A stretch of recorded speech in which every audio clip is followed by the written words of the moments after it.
Hello, everybody, and welcome back to Westeros.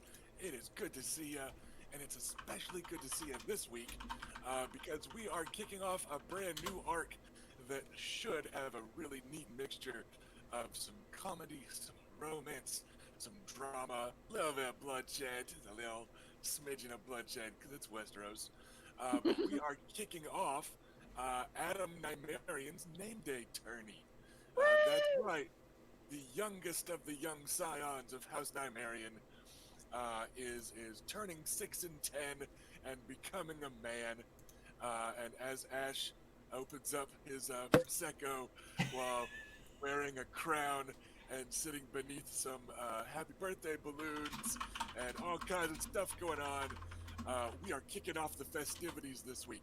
So we are glad to have everybody here. Um, let's do our quick round of introductions. I'm Rusty. I'm the GM. If you take a look over in chat on that side, nope, that side of me, I think, you'll see I'm using the new account. I am now using Play the Game, but with a 1 for the L. And keep an eye out for that account in the very near future, as we may have a few changes coming here to the stream. Ooh, so mysterious. But keep an eye out for that. I'm your GM today, and I didn't have to plan this whole stinking tourney, which is why I am having just as much fun as Ash. I still had to plan an awful lot because I had to bring all the NPCs, but somebody else has to plan like the feasts and all that, which is also why Ash is so happy because Ash got to plan feasts, whereas I did. had to plan feasts. So that's my name day present to Addam, letting him plan feasts and design 7 or 8 outfits and all that good stuff. Um, so I will be running a bunch of NPCs, but I actually have surprisingly little planned for this tourney compared to the last one back in King's Landing. So this is a good time for me too. Um, let's do Felicia next. Felicia, how are ya? How's it going? Who are ya? Who's your character? What's your character up to as guests are beginning to arrive? I'm Felicia. I play Lady Orena Nymaryen, heir to House Nymaryen, and um, eldest of all the siblings, of course. Uh, most of the tourney planning has been actually undertaken by, funnily enough, Adam and Bela. So I haven't had to do a lot except sign off on things and come up with a present that hopefully everyone will appreciate, especially Adam. So as people are arriving, I am gracious hostess to the extreme, uh, being polite and as charming as I can manage, which I can do sometimes if I don't fuck it up. And curious to see who's gonna come and what kind of interesting combination of people's the movers and shakers of Westeros might show up to our house for this tourney. I've also been working with Grandpa Makar and trying to keep my eye on him. This is the longest. I mean, this is the longest we've been home since we left for our first time to go to King's Landing, and so now I can spend some of that time, uh, like under Grandpa's tutelage, but also watching him and you know just keeping an eye on him. He's old. He's not super great, and don't want him to hurt himself or stress himself out. So I mean, languidly raising an eyebrow every so often shouldn't be too taxing. right. I mean, What if What if Lady Olenna shows up? Oh They're dear, both. just, oh, he'll keel over. There's nothing we can do. I would stop keeping an eye on him. Right? I would probably back away. Yeah, let him die happy. I don't want to. No, I'm not getting in the middle of that. I feel like they're getting a maester's help but Beyonce get past that. And that's all I got. As far as how I'm doing, I just want to say I've had a really shitty week. So if I'm a little extra salty today, I apologize. I will try not to be. And then I will pass the baton to Erica. Okay, hi, I'm Erica, and I play Bela Nymaryen. I am the younger twin to my older sister, and I got to do some cool things like plan a bunch of the tournament events that would happen this week. So we have a bunch of different events. I'm not sure if you want to go all into them now, but it'll be a really good time, a slightly different take on the jousting rules, and we'll have much of the same sort of events that you see at other tournaments as well as some events for the small folk who might get some interesting opportunities as prizes to come out of that. Yeah. So I've been running around a lot, planning for that, getting things set up, directing construction of the jousting arena, the melee arena, and a bunch of other things. In the middle of all that, I've been sort of welcoming our newest banner house, House Drinkwater, who used to be a banner house to our rival Ironwoods. And so I've been welcoming them and making sure their forces and troops are welcome and well cared for, and doing the militaristic leader kind of thing for them in that regard. But it's been just like a month and a half ish or so, I think, since we came back from those big victories. We're a little bit hand wavy with downtime stuff, but yeah, it's been a month or two, so long enough to work on the tourney and for things to start to feel a little back to normal around Nymaryen lands, but still no official word about rulership of House Will or inheritorship there, and likewise with House Ironwood. With House Ironwood, a lot of it has to do with like the normal inheritance laws don't really count because House Ironwood was stripped of land and title, etc. So it literally comes down to who does Prince Doran Martell and King Robert, like who do they want to give it to, right? So that is just going to be going on in the background. In the meantime, House Drinkwater has become stewards of that land. So Sir Garrus's dad has been taking care of Ironwood, and Sir Garrus has been the go-between with you guys. So you've been seeing a lot of him while his father has been kind of playing steward. But yeah, that's all still up in the air right now. Yep. Garrus is a good dude. Yep. So, so it's been a good time for Bela because she's gotten to work with Addam over the course of planning for the tournament and the whole week to come. So we've sort of been bonding a bit after he's been gone for so long. So a little bit of brother and sister bonding. No. And so I'll pass it to my next eldest sibling, leaving the Nameday boy for last. Hi, everybody. I'm Robert. I play with Karis. He has been busying himself with enjoying being home and trying to track down some objects that are not impossible to find, but not super common either. He's also thrown out a few suggestions, but honestly, a lot of the planning has been done both in character and out of character by Erica and Ash. So They really have run forward with it, so you didn't have to. So I'm also around. And I guess you could take it from there, Adam. It does look like you're... Hello. Yeah, I tried to turn up the brightness on my phone and accidentally closed Discord because I'm not used to the new interface. Hello, I am Ash. I play Addam Nymaryen, and it's my birthday. In a very bad note, I'm on the mimosas tonight.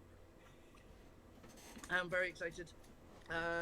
This is also, the others, it's the longest they've been home for a few months, but for Addam, this is the longest he's been home for actual years, for like 8 years. So that's cool, actually.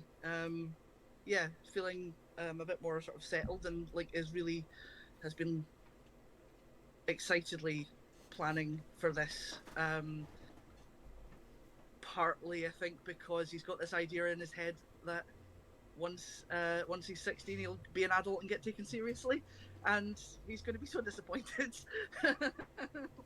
Yeah, it's totally how that works. Yeah, that's it's definitely not how it works at all. Like, no matter how old you are, there's always someone who can look down on you. Sure.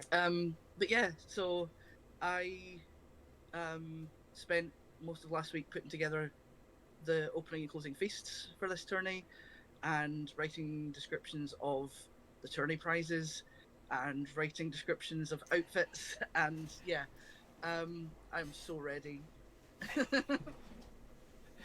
Is there any other information I needed to give? I think we're good. Kind of anything else that Addam has particularly been up to in preparation here besides tourney prep? You know what I mean? Like, yes. Yeah. Well, he's also been writing some letters. One of them at Luke's request. Well, it's sort of at his suggestion and Luke's acquiescence, I guess. that was an invitation to the tourney, wasn't it? Yes, like a particular one to Elia Sand, who Luke seems to like. So Addam offered to write a letter that would make Luke sound good, or make it try to wait, that sounded wrong. Yeah, extend like a direct personal invitation to her, to make it clear that her specific presence was desired by Luke in particular. Nice. Every phrasing just gets worse and worse. I'm sorry. I mean, I do have it written, and would be happy to read it. Oh God. Yeah, I think as the only invitation that we actually specifically wrote out, we could probably go ahead and share that one on the air if you want. I'd be very curious. Yeah, sure. Because I think I would also like to share the first draft he wrote but never sent. Oh no. Oh please. Because he needed to get out. Yeah, let's go ahead and share that one too. Yeah. Warm up about it. Yeah, so the first one, I think, to get out of his system, read, Elia, my brother is particularly keen for you to attend my Nameday tourney. I'm baffled as to why, since you're such an insufferable blowhard and thunderstealer. But Lucaris seems to like you, so I'm duty bound to support him in his endeavours, no matter how self-injurious. If you do come to Wyvern's Rest, I would appreciate it if you would try not to act like it's your tourney. Yours in disgust, Addam. That does not get sent. It's not as bad as I thought it was gonna be. No, that wasn't the real letter he sent. That's just like what I envisaged like his first draft would be, because he's a bit salty about it. The actual letter that goes to Sunspear reads, Elliot. The actual letter, far more scathing. Well, it's more subtle. I hope this letter finds you in good health and that your arm is back to full integrity. It was a pity you were unable to contribute as fully as you wanted to the battle due to your unfortunate injury, though you managed to claim plenty of glory nonetheless. You're interrupting me. Yes, though you managed to claim plenty of glory nonetheless. If you have not been informed yet of the general invite to my Nameday tourney by now, I'm sure you will be soon. However, I've been asked to extend a more personal invitation directly to you in particular on behalf of my brother. Lucaris has expressed great esteem for you and is eager that you should attend. You'll have to ask him about his motives yourself, as I shall not presume to know them. I'm sure you would impress more than just him with your riding skills should you decide to attend and compete. I look forward to welcoming the Martell contingent very soon, hopefully with you among them. Your devoted cousin, Addam. Very nice. It's so much worse. So it's very carefully very carefully polite. Uh, luckily, Yes. It's, Elia isn't a big reader to the point that she's gonna care. So, like, of the sand snakes, there's a couple of them that you can send that level of venomously polite invitation to that won't result in your poisoned murder. And Elia is one of them. It's like, I don't care about all those fancy words. It just means I'm officially allowed to go. Like that. and I think and I think he's like, he would probably be torn between being annoyed that she didn't pick up on his witty subtleties, or being like, yeah, I think it might annoy him that she doesn't pick up on how much effort he put into being very carefully condescending. Yeah, like I picture Addam staying up like late that night after writing it, like imagining her arriving with the letter all indignant and like wanting to throw down about it, and instead like she threw it away as soon as she got it and just went and like started fixing her saddle and shit, and just like she's like, yeah, no, I didn't actually finish it even, so like just Yeah, completely wrecking it for him. yeah. Like Adam, I think, has got very much that Alexander Hamilton vibe of keeping a 30-year record of every grievance he's ever received. So we had those particular invitations going out, or at least being cathartically written and then smothered or ritualistically burned. Whatever happened with the first one anyway? What happened to that once you wrote it instead of hitting send? What happened to that email? Yeah, it's a good thing that Westeros doesn't have email, because that could have been disastrous. He really wants to know what to do with it. Did you share it with Luke, or did you like what? Did you just write it like 10 times, like to make yourself feel better? Like what happened with that first letter? Yeah, I think with the first, like, there were probably multiple variations of it.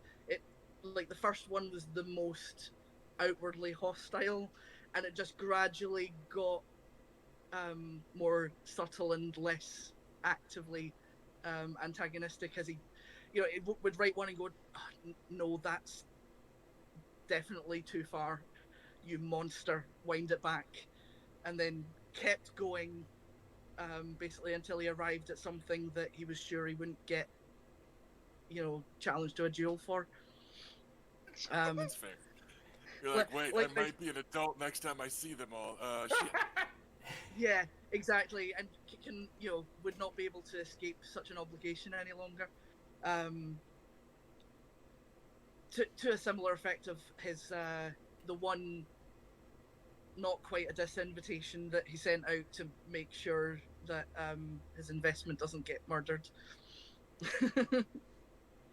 Gotcha. So yes, there was a letter sent to Hearthstone going, look, I'm not going to explicitly disinvite anyone, but you should probably not come down here because they'll kill you. Yeah. He's definitely gonna show up now. Oh God.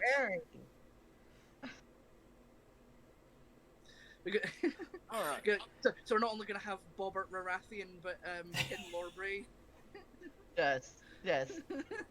The Mystery Knights. No. There's no way Lynn Corbray could keep his identity a mystery. There's no way. He's not a very subtle person. He's a distant cousin of House Corbray with an unfortunate affliction where he yells the name of Lynn whenever he fights. Part of the tourney planning involved the PCs making the rules to the events this time, and specifically written as one of the rules to the melee was no Robert Baratheon.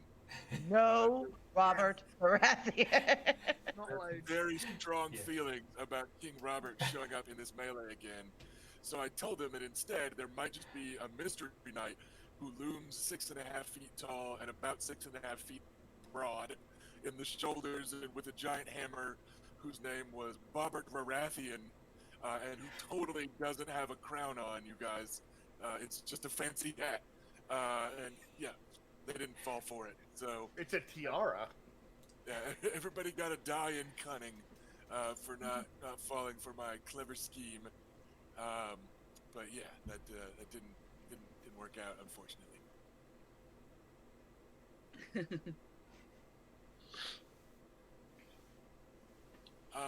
Let's get to some roleplay as folks start to arrive,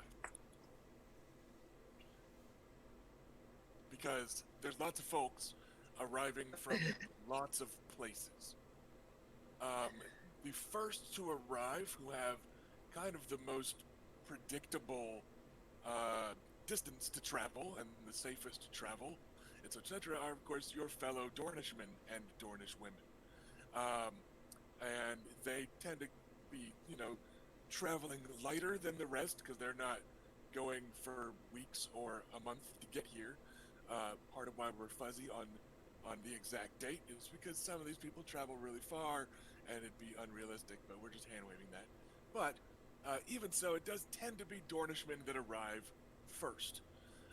Some of the first Dornishmen to arrive is the members of House Illyrian that you lot recently fought alongside during Anders' folly and the fall of House Ironwood.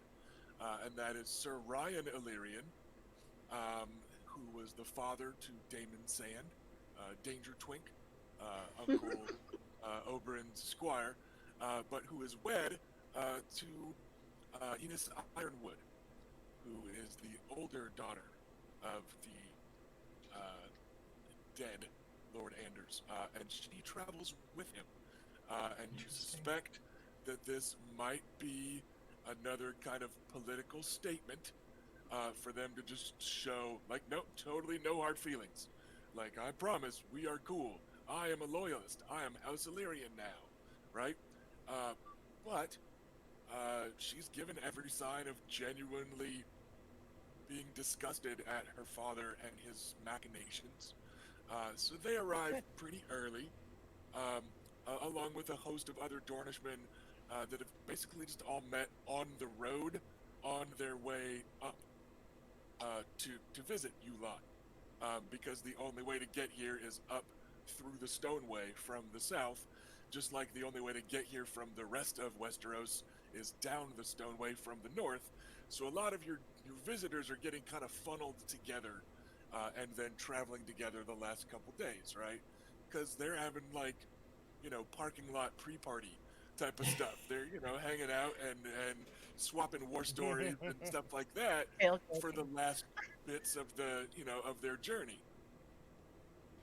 Would it be?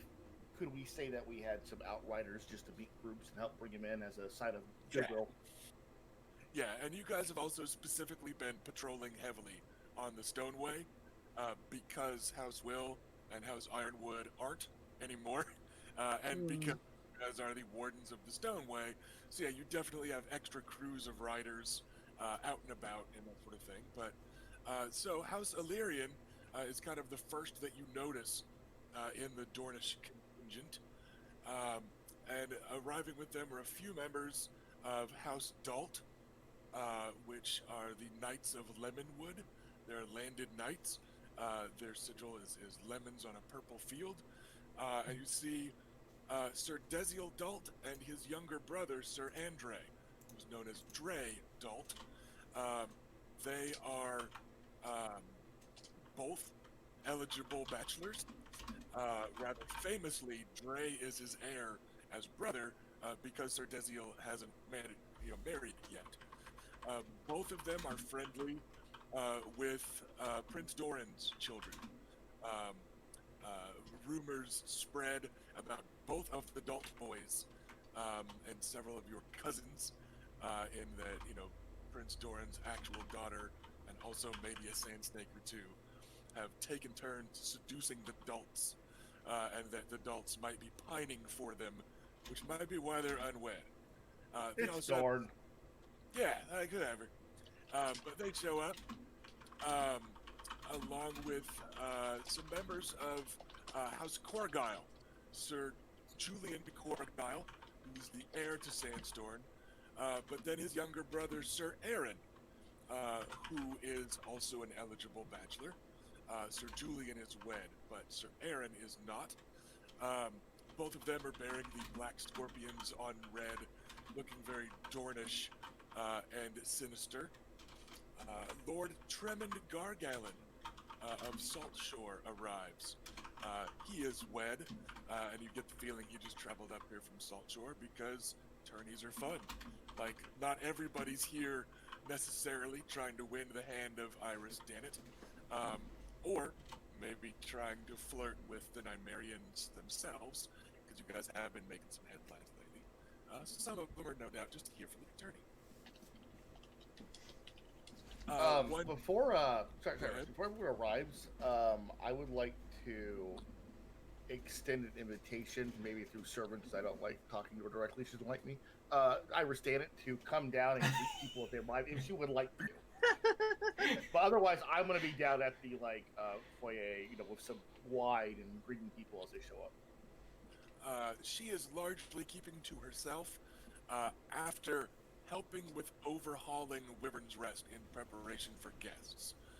Most guests are going to be staying at their own little tourney grounds that you guys have set up or made room for, but a lot of noble ladies don't like staying in pavilion tents. So you have had to convert several rooms to guest chambers. There's all sorts of storage rooms that have been emptied and refilled, and compiling these different storage rooms over here in this one lot, and all kinds of stuff getting moved around Wyvern's Rest in preparation. And as you are lacking some kind of, you guys don't have as many handmaidens as most, right? Like, none of the women of House Nymaryen tend to be the handmaideny sort, and the ones that you have I are knew like something was Alisane off about this Mormonts. place. like the Lady Alisane isn't gonna help with this sort of thing much. She is not a except- handmaiden. You got Except bear for, skins? Put yeah. bear skins down. Yeah, except for also taking her shirt off like Oris and helping carry heavy shit, right? Like she's not. Join the shirtless club. Fine, let's play Ah! around. Rusty, I'm trying to concentrate on pouring my drink. But the Lady Iris Dannett has been assisting with that. She's been helping out, Excellent. kind of doing the Lady of the Castle style of overseeing some of the servants. Bessa of Fleabottom has secured herself as Queen of the Kitchens during this uproar, and is using her mother voice, which works on people that grow up like Oris.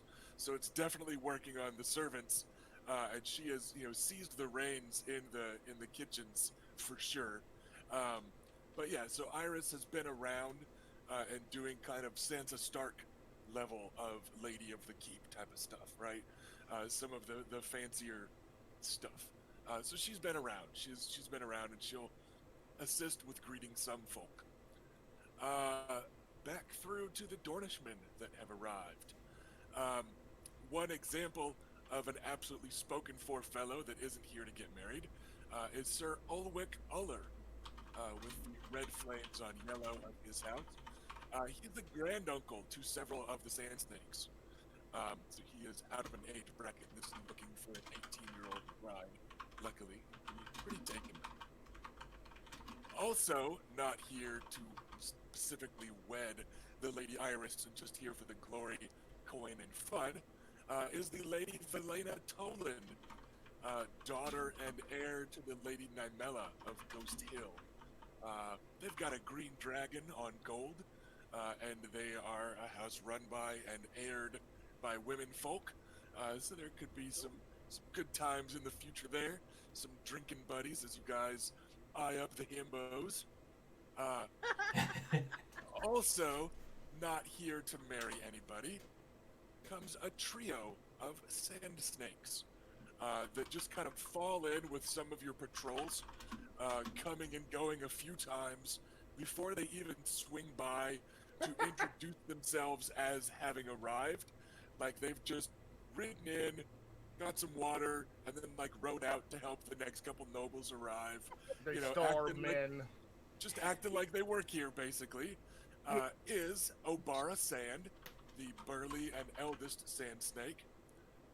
Elia Sand, Lady Lance, you can't help but notice has a very fine-looking new saddle. So it looks like she has rewarded herself for stopping Elia's convoy and ending the War of the Vulture King. And Sorella Sand, who is one of the middle sand snakes. Yay! Is this the who's- one? Was this the one whose mother was a scepter? No, this is Sorella, whose mother is a Summer Isles trader and captain of the Feathered Kiss. Some Sorella of was- you Yeah. We saw Some her of in you- King's Landing. remember seeing Alaras, the junior maester Ah. in King's Landing. They don't really look very much like Sorella. Sorella has her kinky hair out and up when she is Alaras and looking like boyish curls. As Sorella, she's got it kind of swept back and under a not quite tiara, not quite headband bit of jewelry that makes her look more girlish. She's got like a coiled snake in brass as like a necklace that adds to sand snakiness, and she's wearing Dornish garb instead of the purposefully musty, shapeless cloaks and robes of a maester. So if you didn't know that Alaras, the junior maester, was Sorella Sand, you would think I have not seen Sorella in years. But as it is, No one you are told all me. Yeah. kind of do double takes. Those of you that Alaras outed himself to are able to recognize Sorella, and Sorella arrives with a very fine bow and a kind of saddle-mounted quiver of arrows in hand, with the same look on her face that Elia and Obara have of, yeah, I'm here to win some shit. Thanks for the prizes, cuz. Like, they're just, we're gonna take some stuff. Wow. So they are arriving. We're gonna have a chance to do role plays later. I'm just kind of doing roll first. And the final two from the nominally Dornish contingent, who were not the last to arrive, but were the last to stop working around Wyvern's Breast, is Sir Garrus Drinkwater, who has presented himself for the roles, and Sir Oris the Aurochs, who is technically here a night as a guest instead of a sworn, dude. So that is most of the Dornish contingent. The sole not here to fight lady of the Dornish contingent is Enos Ironwood. You guys didn't have any extra Dornish women coming to visit. Perhaps they have heard rumors that they're not going to be able to help young Addam celebrate becoming a man. Perhaps they've heard rumors that Luke will be here and it's best to stay safe. Who knows? But you don't have a bevy of young Dornish women arriving to just hang out. The Sand Snakes are specifically in my notes in the lists of combatants, not the list of other guests. So the Sand Snakes and the ladies of House Toland are in the kind of nightly list. I'm keeping separate lists of NPCs for the intrigue list that are here not to fight or to compete. But that does it for Dorns. You've got a pretty good number of your neighbors from, pretty good distances in Dorne that have shown up to drink some famous House Nymaryen wine, to partake of your feast stuff, etc., etc., etc. Are we ready? Excellent. Well, that's Good. a good Mhm. turnout. Yeah. I had a thought, but it has left my head completely. Hey, right Oh, now I think it was. let's go to greet Sorella because I'm very happy Yeah. to see Mhm. her. Yeah, me too. she makes a big show of cousins. I haven't seen you in so long. It's been years and years. Um, and then in private, after the big loud and the embraces, and like she got them shoulders going. She's got some Aunt Elia shoulders on her, so that bow looks like it's not just for show. So you guys get warm embraces from all three of the sand snakes. A warm embrace from Obara is a calloused handshake. Yeah. A warm embrace from Elia is a warm embrace, except for Addam, who gets a calloused handshake. But Stella, everybody gets hugs, uh, and will whisper as the Sand Snakes and the Nymaryans gets a little bit of alone time that Alaras has been stationed back in Old Town, but alas, the War of the Vulture King has caused grievous travel delays from east coast to west, and I suspect Alaras will have to travel back to the safety of the Reach when more Reach Knights have arrived here in Nymaryen lands. Oh, what a pity that it can't stay for longer. So it sounds like Sorella's plan is to just change back into Alaras at some point in the tourney and head to Old Town with the Reach Knights as they are leaving. Elia gives no sign of having been offended by the backhanded invitation. She is very clearly and visibly kind of mimicking Obara's standoffish, eyeing up the other knights type of vibe.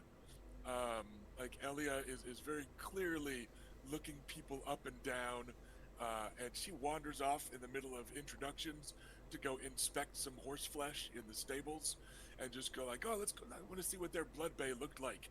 Like she looks like she's just hunting for advantages from knowing people's horses and watching what they ride in on and stuff like that.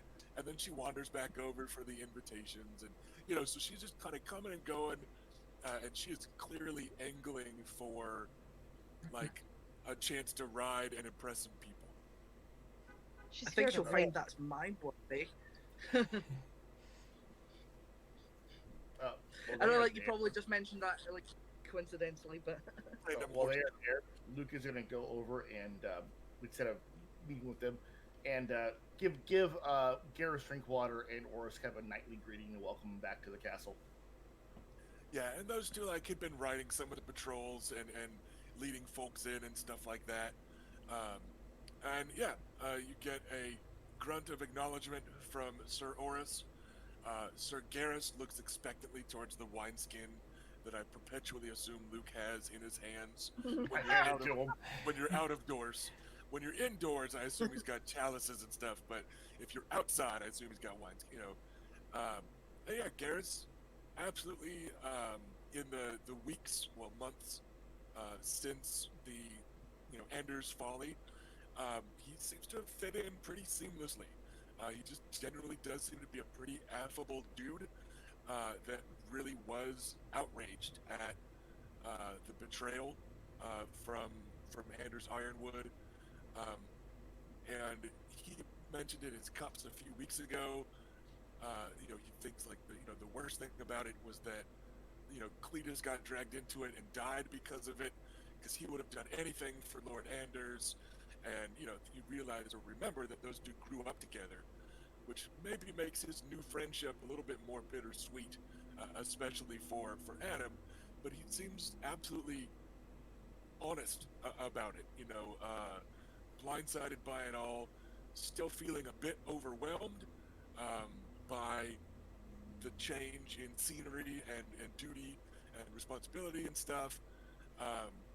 But yeah, he's fit in pretty seamlessly, if perhaps unremarkably. He's not as flashy as Beric Dondarrion that you lot have spent some time with lately. He's not quite as clearly, badass or as Oris or versatile as Balin Swan. He's just a pretty unremarkable but good knight is basically the vibe that you've gotten from him in the 6 or 8 weeks since which, unremarkable but good knights make the kingdom work. So he's, good looking dude, pretty laid back. Has gone drinking with Luke a few times. Um, Seems not to know just how to talk to the sisters, necessarily. It might be harboring a crush, because a lot of people his age kind of do, who knows? And it might just be, not being sure how to talk to them. Both of you, take some time off. The babs outside my quarters are available. Clean up, relax for a little while. You've rode many miles. Why don't we unwind for the feast tonight? Oris's shoulders slump at the word feast. I have to get dressed up. Best rinse off first. Dress up to eat food, man. It's like his favorite thing. Oris, you be you. Dress however you feel comfortable. This is ultimately, well, your home, as much as it is mine, I suppose. It's not, and it won't be. But it's just, all that fancy stuff was uncomfortable enough in King's Landing. Down here, it's, I guess I'll just have to drink enough to make sure I don't burst into flame. Well, we have a vineyard, so, and then Luke sizes up Oris again. Actually, it may not be enough. So Yeah, I mean, like, he weighs like 270 pounds and it's all muscle. Remind me real quick. Garrus Drinkwater, was he one of the potential bachelors for Iris Stanton, or no? He is both Sir Oris and Sir Garrus are. I know Oris. Okay. So yes, either of them could be angling for the fair maiden's hand. The Lady Gannett has been working herself ragged, making this place into a comfortable spot for our guests. Those who are not exactly guests, but maybe more closely linked to the house, should also be comfortable. So, the wine cellars are open, the valves are open, the quarters are pillowed, I am sure. Enjoy yourselves, gentlemen. Oris has he and Willie Will's tents set up, and it looks like Garrus has his set up also. So they're both doing the more traditional night staying in a tourney ground thing.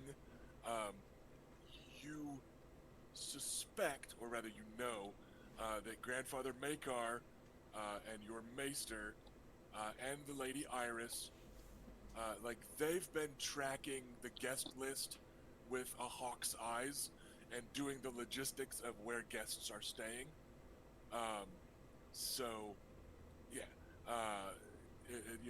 the knights that are able to tend to like to stay out in their pavilion tents, because that's part of the tourney experience. Is pretending that it's a mock-up of being on campaign and doing the kind of camping out with your buddies type of thing. And neither of those two are old enough or soft enough that they would instead ask for stuff inside, nor are they of high enough rank that they would ask for or accept quarters inside.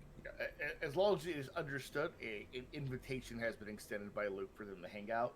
They can sleep on a rock if they want. That's fine. Let's move on to one of the guests that does have some quarters prepared inside. This is, kind of early afternoon, late morning, let's say. We're just kind of working our way through the day in the abstract. None of these people are acting like on time, but just going through day zero. You have some guests that arrive by boat, and then just kind of come to ride inland from Aunt Elia's lands with House Sandstorm. Some of the few guests you have that aren't arriving from either end of the Boneway, aka the Stoneway. And it's a small group. You'd guess it looks like about 4, maybe 5 knights and a squire or 2.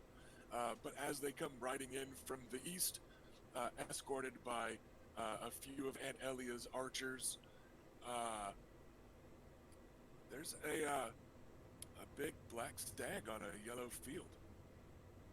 On The hell you say? the chief tenant among them. And as they are getting closer, Oh, seven hells. you see Right? the pennants of some of the knights traveling in the retinue, who of course are coming before whoever has that fuck off big banner in the back. And you see the purple and white knights that are opposite each other. So it's like a purple field with a white knight on it, and then the other half of the shield is the white field with a purple knight, and they're like charging at each other. And it's Sir Godfrey Faring, who out of character we called Sir Godfrey the Gaston. He's the guy with the big broad shoulders, the tall booming voice. Oh yeah. The chin like the prow of a warship.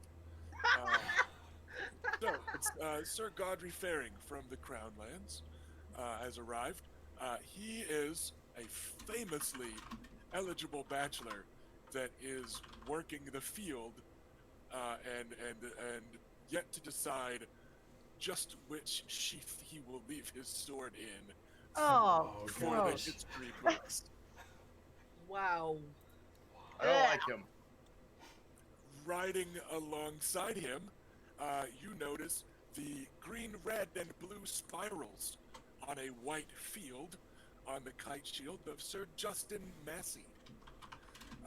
He is also rather famously a womanizer who once squired for King Robert Baratheon and is said to have picked up the habit of plowing many a field while being a squire for King Robert Baratheon. He is a handsome fellow with a neatly trimmed beard, blonde hair, almost always smiling and joking, just in good spirits to be around, and not somehow in like the blowhard, arrogant, narcissistic way of Sir Godfrey Faring. It still sometimes comes off as fake when somebody's this unwaveringly kind of pleasant in Westeros, but he just seems like he's working pretty hard to be affable. The bros are here, guys. The bros are here. Hey, lads. They are offset by the serious, scowling, and scarred and pockmarked face of Sir Richard Horp. His banner or sigil is a couple of gray moths on an off-white field. You also saw him at the tourney in King's Landing. He is a very dangerous fellow that wise men say should be on Robert Baratheon's Kingsguard, but they gave those positions to political animals instead. What's up, Ash? Wasn't he one of the opposite team in the Trial by 7? Or am I misremembering? I believe he was. I think he was. Yeah. I think. Yeah. He's a dangerous fellow. What was the name of the gentleman? Richard Horp. Give me a second. Okay. Double check. I don't if remember need to. him. But give me a second. I remember his name. Just like I'm I just, remember yeah, it rung enough of a bell and I was like, Yeah, I'm he pretty fought sure Will. He killed Will. Oh. Fuck, do we then? Oh. Oh shit. Okay. Well, that's Well, gonna then. be awkward. I mean, keep in mind, he didn't like murder Will. I know. He murdered him. No, it was a good fight. Yeah, he's the one. He's the one who fought Will. Yeah, Will it's not like he poisoned him and then half killed him with poison Yeah, and and half then- killed him with a spear. It was just a I stand-up fight. actually don't know for a fact he didn't do that. We just know that Will died. At least half died on the battlefield. From what you have heard of Sir Richard Horp, he is not the poisoning type. He is a dangerous, lean swordsman build, dark-haired, dark-eyed, kind of sinister of mood. You're not far off from a less handsome, less flamboyant Lynn Corbray, right? That sort of lean swordsman build and enjoys fighting. That's Richard Horp. So you've got Godfrey Faring the bro, Justin Massey the bro, Richard Horp looking very serious. You've got a squire arriving in the wake of those initial three. Also, in his tabard, wearing the purple and white of House Faring, it's young Brian Faring, a cousin to Sir Godry. And it appears that Squire Brian Faring is doing pretty well for himself, because he is the sole squire, seeing to the party of Lord Stannis Baratheon of Dragonstone, Master of Ships.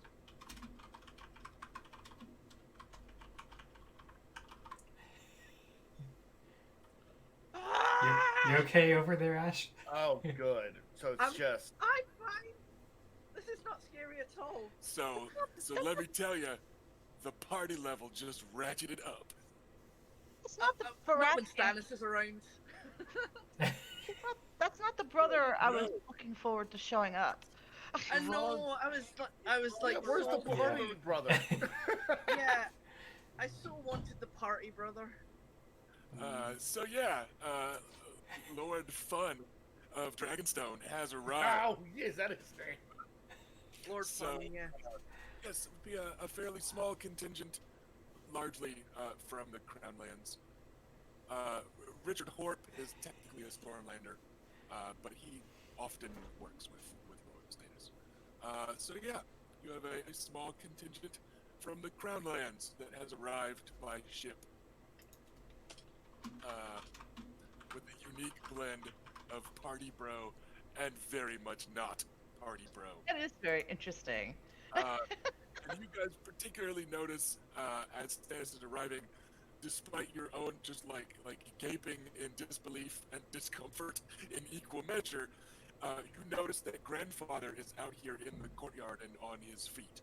Like, he must have gotten word from someone somewhere, and he and your maester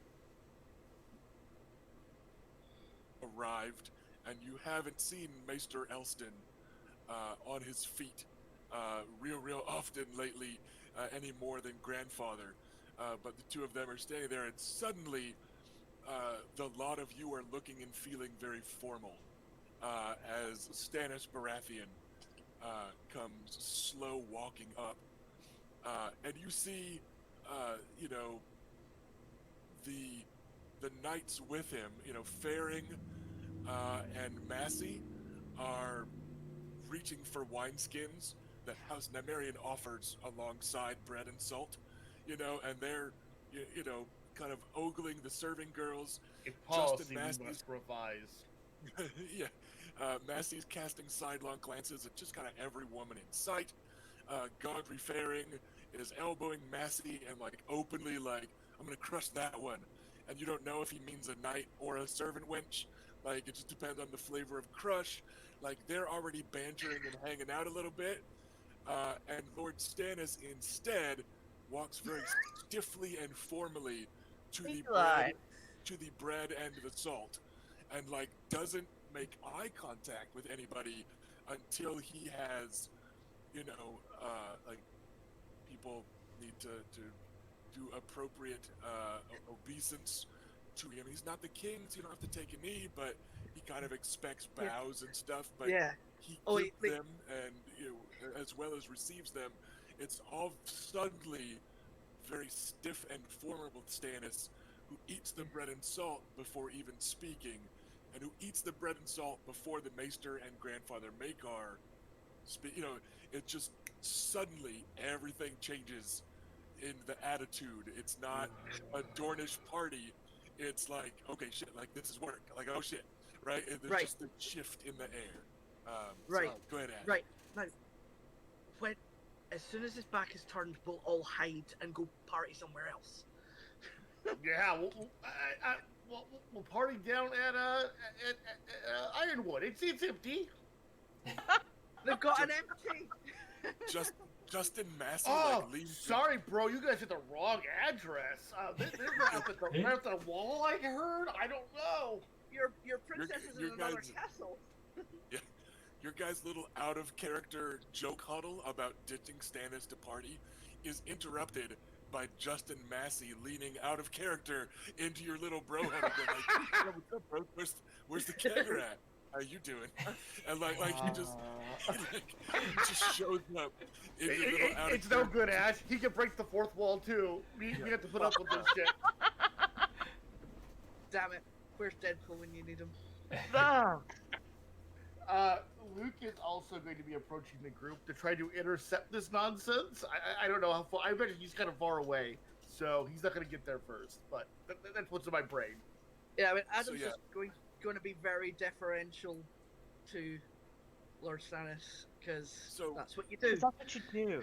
That's what you do. Yeah. So as One soon as thing- as soon as he's allowed to speak, it's going to just be like your presence honors us, my lord. One thing that And- is kind of nice is that your, reedy ancient maester, Elston, raises his voice pretty clearly.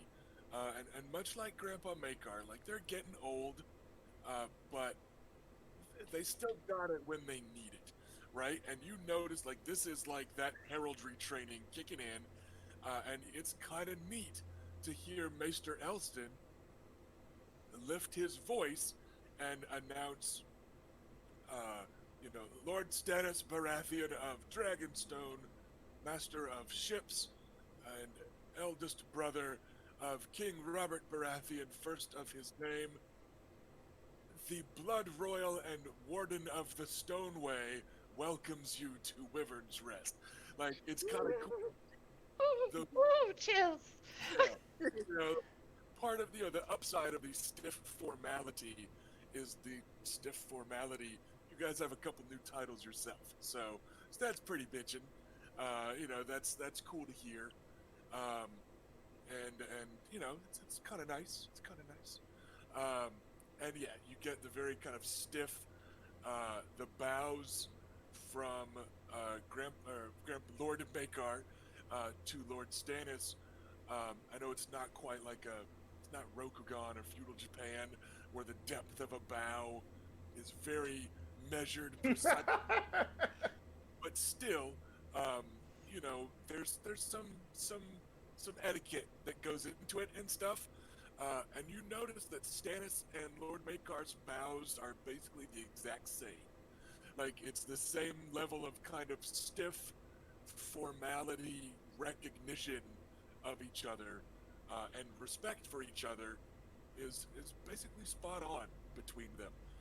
It's not, the humble lord giving up his chambers to Lord Stannis so that Stannis can be comfortable type of thing if he had showed up down at House Drinkwater in their humble keep, right? Like, this is, Our castle. meeting of, equals or near it, or maybe some other stuff's going on that's got them regarding each other as equals or near. And Stannis, what was your exact phrase there, Ash? Like, your presence honors me, I think it was? Your presence honors us. It does, but your invitation was well written and timely, and yes, I thought it had been too long since the Master of Ships had sailed the Sea of Dorne. And he... Thank you so much for coming. I hope that you will enjoy your time here.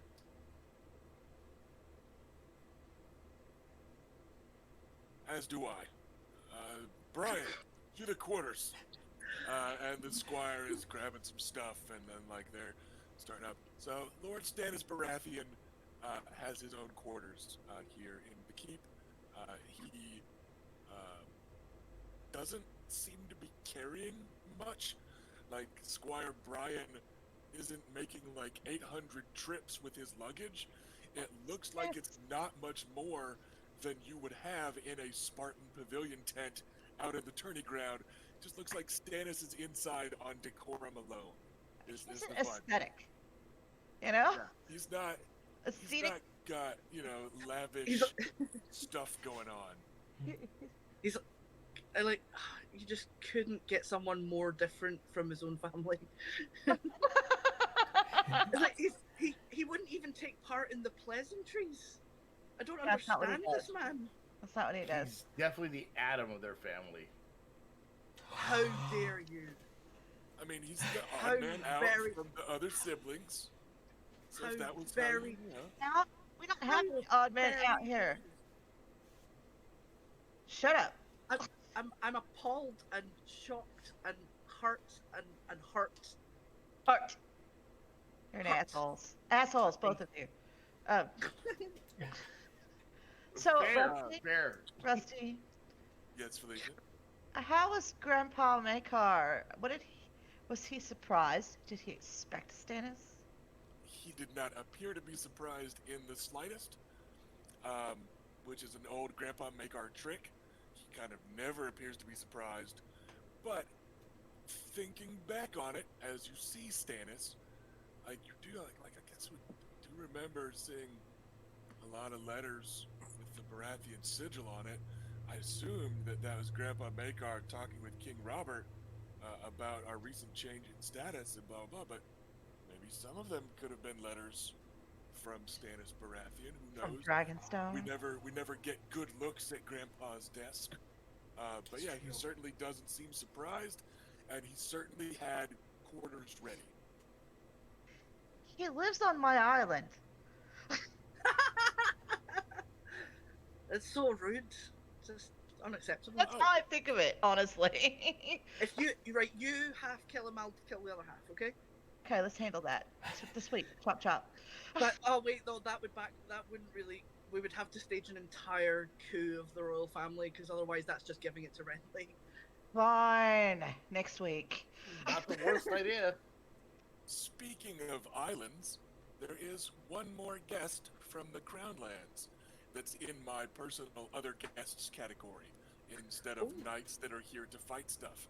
I have a prediction. And that is that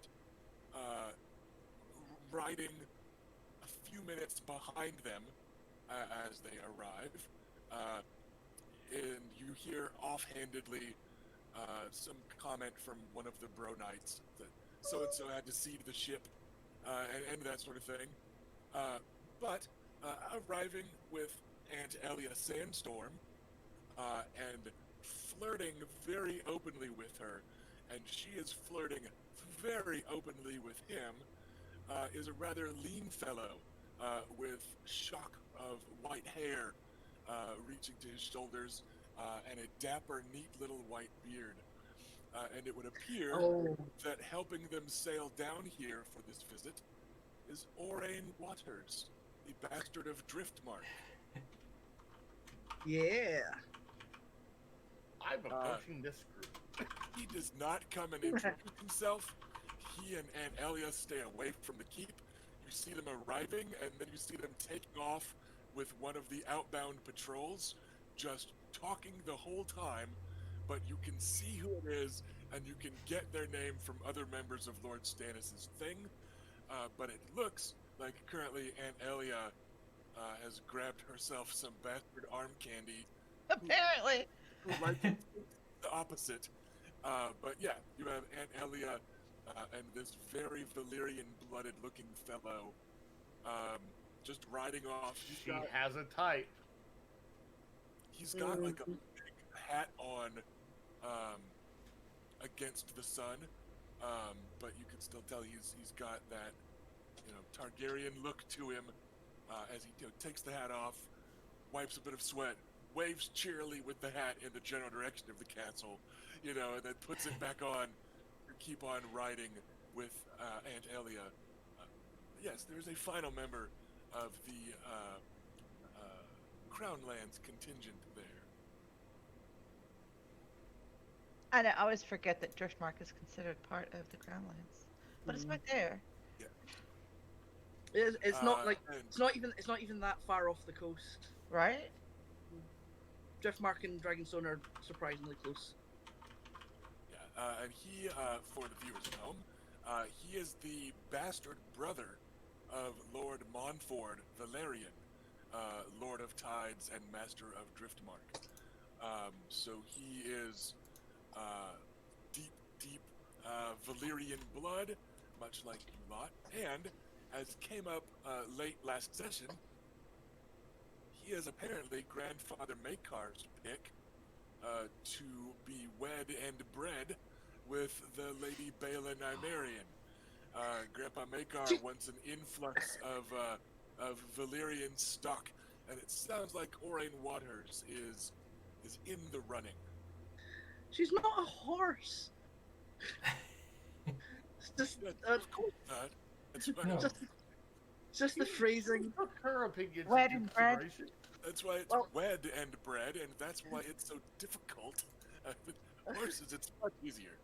Well, I mean, I suppose if Bela decides she doesn't like him, like Elia might take him in. So, that does it for the Crown Lands. Let's see here. Let's mix it up and let's go back to a distant group arriving in good time. As you guys are hanging out and remembering some of the invitations that got sent out, and perhaps remembering who you had to fight against in the trial by 7, and remembering who you left Wyvern's Rest with on your way to King's Landing.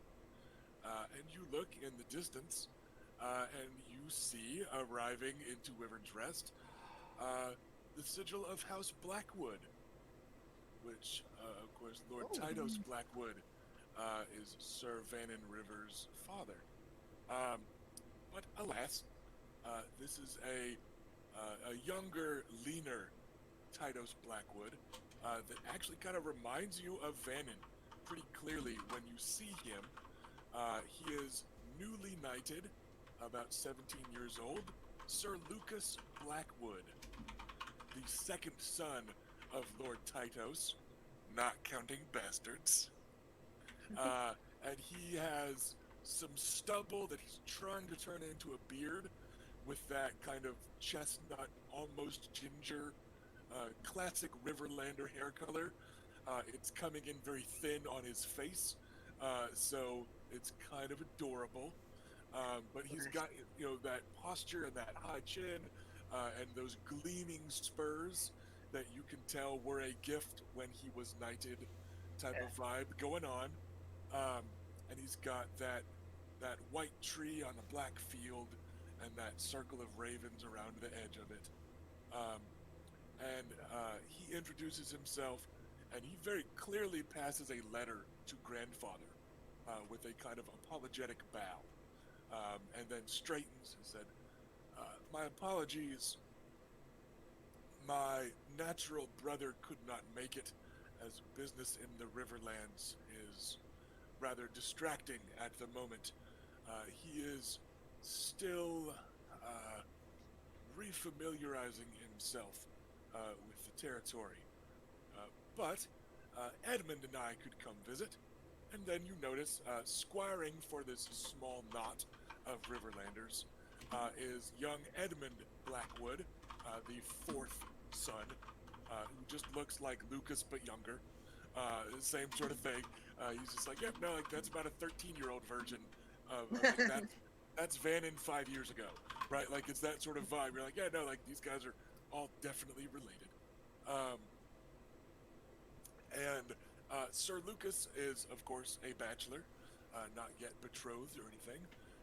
Also, perhaps somewhat surprisingly, there are 2 more knights from the Riverlands that have showed up, one of whom is actually a lord, and that is Lord Lyman Goodbrook, who actually stops instead of being initially introduced, and embraces his uncle, your maester, Elston. Oh, that's nice. And of course, Interesting. Elston gave up the family name, technically, etc., etc. But Riverlanders tend to be decent folk, and there's clearly still some warmth there. And this is Lord Lyman of House Goodbrook, who is in that early 20s age, and who is rather scandalously unwed. He has continued to put it off until he's found the right woman, etc., etc.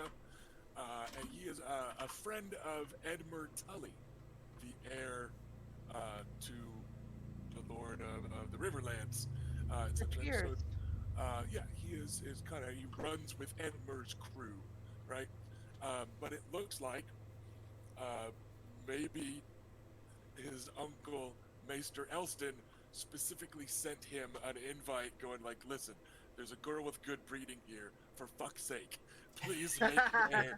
Right? Like you get the feeling that maybe something behind the scenes that way may have happened to get a lord from the Riverlands to travel here. And they are joined by a final Riverlander knight, young Sir Donald Hay of House A, which is literally like it's not spelled Hay, but like that's their fucking sigil. It's a pitchfork on a brown field, etc., etc. He is in his early 30s, so still fairly young for a knight that's not like a lord or whatever. And he is a pretty well-known tourney knight that you guys remember distantly, hearing like he hasn't died fighting the Hound. Like he's got this bad luck where he has repeatedly been stopped in tourneys by fighting the Hound, and maybe he figured the Hound wouldn't be invited. Like maybe that's what got him here. But he's a pretty reputable tourney knight, and also eligible. So a rather surprising, perhaps contingent of Riverlanders has arrived, um, and arriving with them and kind of bridging the gap between them and the next group is the Lady Moria Frey, the third daughter of Lord Walder Frey of the twins, because there's a small knot of Westerlanders arriving with the Riverland folk. And the Lady Moria Frey is wed to Flement Brax.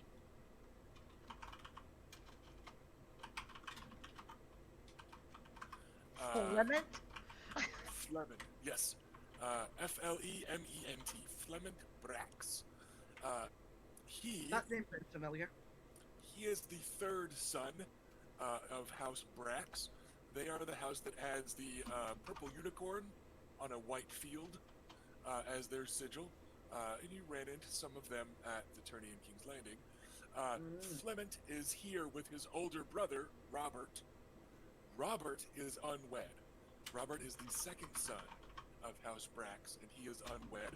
So it feels like maybe he's here to try and win himself a bride. And just, he likes tourneys. Tourneys are fun. Westerlanders can afford to travel, so he's here. You also have a pair of Crakehalls from the Westerlands. So you had two Brax brothers and two Crakehall brothers. Both of the Crakehalls are also eligible bachelors. There is Yes. Oh, sorry, go ahead. So these guys are like, they're serious. Yeah, they're Some sigils Brax a and boar. Craig boss. Yeah, sigils a boar, and all the basically all of the men in the family are like barrel chested and brick shit houses, basically. Are built like whose sigil is a boar in Westeros. Yes, like they fit the. So Merlin Crakehall, the third son and youngest son of Lord Roland of Crakehall,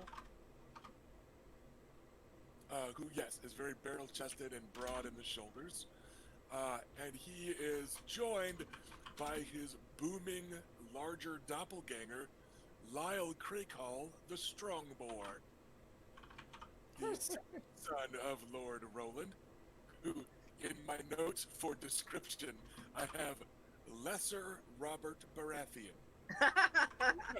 He's that type of just big, burly dude.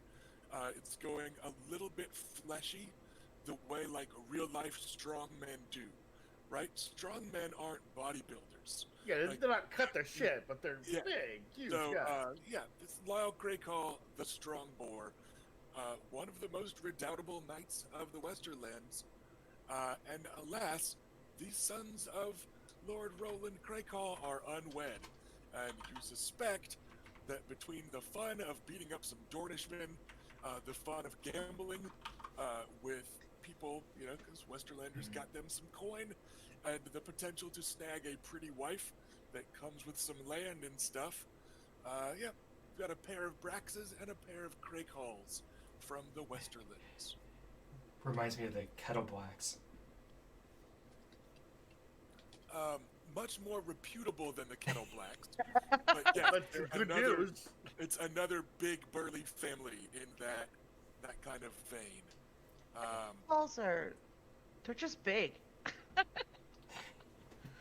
And merry. Also, on the topic of Lord Roland and the standing of House Crakehall in the Westerlands, and also the general renown of House Crakehall in martial affairs, remember that their father, Lord Roland, had a squire named Jaime Lannister. Oh, So that's yeah. not to say that, like, Jaime learned everything from him, but that is to say that the Crakehalls are a fairly notable house from the Westerlands, and they've got a reputation that Tywin knew him squiring for Sir Roland wouldn't hurt his rep or anything. So the Crakehalls are a pretty solid house in Westerland. So no lore. pressure when they start charging at us next time. No pressure. Yeah, everything will be fine. But, I I mean, boar spears are in the rule book. Yeah. So there, we've got some Riverlanders and some Westerlanders. Figured I'd get some of the smaller contingents along with the Crown lands out of the way. And then, unsurprisingly, arrive a bevy of Stormlanders. You've got Sir Balin Swan, who has made this trip a couple times in recent months. Swan. And he's chatting amiably with some of your outriders that are leading them in. Like, they fought together, like they knew each other at camp, yada yada. Knew each other at camp. He's not as Oh, as I just affable realized. as they made friends at camp. That time we killed the. But yeah, he's Balin Swan isn't as overtly, purposefully affable as Garland Tyrell or Beric Dondarrion, Right. or I just forgot the motherfucker's name for their crown. Justin Massey, right? He's not that type of affable, but he is just a good knight, right? He's not even really quite as openly affable as Garrus Drinkwater, but he remembers people's faces when he meets them, right? He's talking to a lowborn man-at-arms that he fought with, so it's just kind of reassuring when Balin Swan arrives. And he is all dressed up for this nightly bullshit. He is wearing his, Sir cloak with that split black and white field with the pair of swans charging at each other terrifyingly in a battle that nobody wants to see. And he's got on the full kind of panoply, looking like a knight arriving at a tourney. It's not the practical wear that he had on for a campaign when last you saw him. Dashing, handsome, sparkly in the sunshine. And speaking of dashing, handsome, and sparkly in the sunshine, wearing one of his trademarked cloaks, adorned this time, you suspect there's some silver thread woven in with the white where the lightning bolts are on this deep, dark cloak because of the way it's catching the light. It may be his Dornish cloak for where the sun shines so very brightly. But yes, your friend and mine, Lord Beric Dondarrion. Yes. He comes arriving with that, purple lightning bolt on the starry black field of his cloak, and with your final Dornishman, young Edric Dane, arriving at his elbow, serving as his squire. Chatting amiably, friendo. Chatting amiably with Lord Beric is Red Ronnet Connington, who has a split field, rather like those purple and white knights or the black and white swans. He has red and white griffins on that split field charging each other. He is the Knight of House Connington, a landed knight who is also an eligible bachelor. As, of course, is Balin Swan and the betrothed Lord Barrack, who's betrothed, not wed or dead. But Red Ruddock Connington, with his husky build, red hair, red beard, he has already fathered a bastard, so he clearly knows how things work. Oh He is god. unwed. He's not shooting blanks. That's a good sign. Oh my god. We have Why proof. are we like this? It's a terrible, terrible society obsessed with genetic lineage without the ability to test that. Riding behind them is Sir Aemon Estermont. Their sigil is a green turtle on a green field. They are a burly, stalwart lot. He is the heir to old Lord Eldon Estermont. He is very much married, and likely not here for a bride, but maybe he wants to win the lady's hand for a son or a loyal knight or something. And then the final two members of the Stormlands contingent are the Buckler brothers, cousins. Lord Ralph Buckler of Bronze Gate, and his cousin Bruce Buckler. Both of them are also knights. It's not just Stormlander lords aren't soft lords with, a knighthood out of, honorific alone. So the pair of them are pretty known tourney knights that enjoy this sort of thing with their big brass buckles as their sigil. And Bruce Buckler is an eligible bachelor, so he may be here to win the lady's hand. Did you say they were? Did you say they were knighted? Yeah, they're both knights. Okay, sorry. I thought you introduced them as Lord. Lord Ralph Buckler, yes. Oh, okay. I'm just saying he is also here to tourney. Like Stormlander lords aren't just here to politic. They are burly Stormlander lords that are absolutely still probably here to throw down. Right. I'm just trying to take notes and write down titles so that I don't mistitle them later. So, given your proximity to the Stormlands, it might be a little surprising to have this few of them arriving. Yes, maybe the day is young. So, you've got some Stormlanders, we've got the Riverlanders, we've got the Crownlanders. Surprise. We've got some Westernlanders.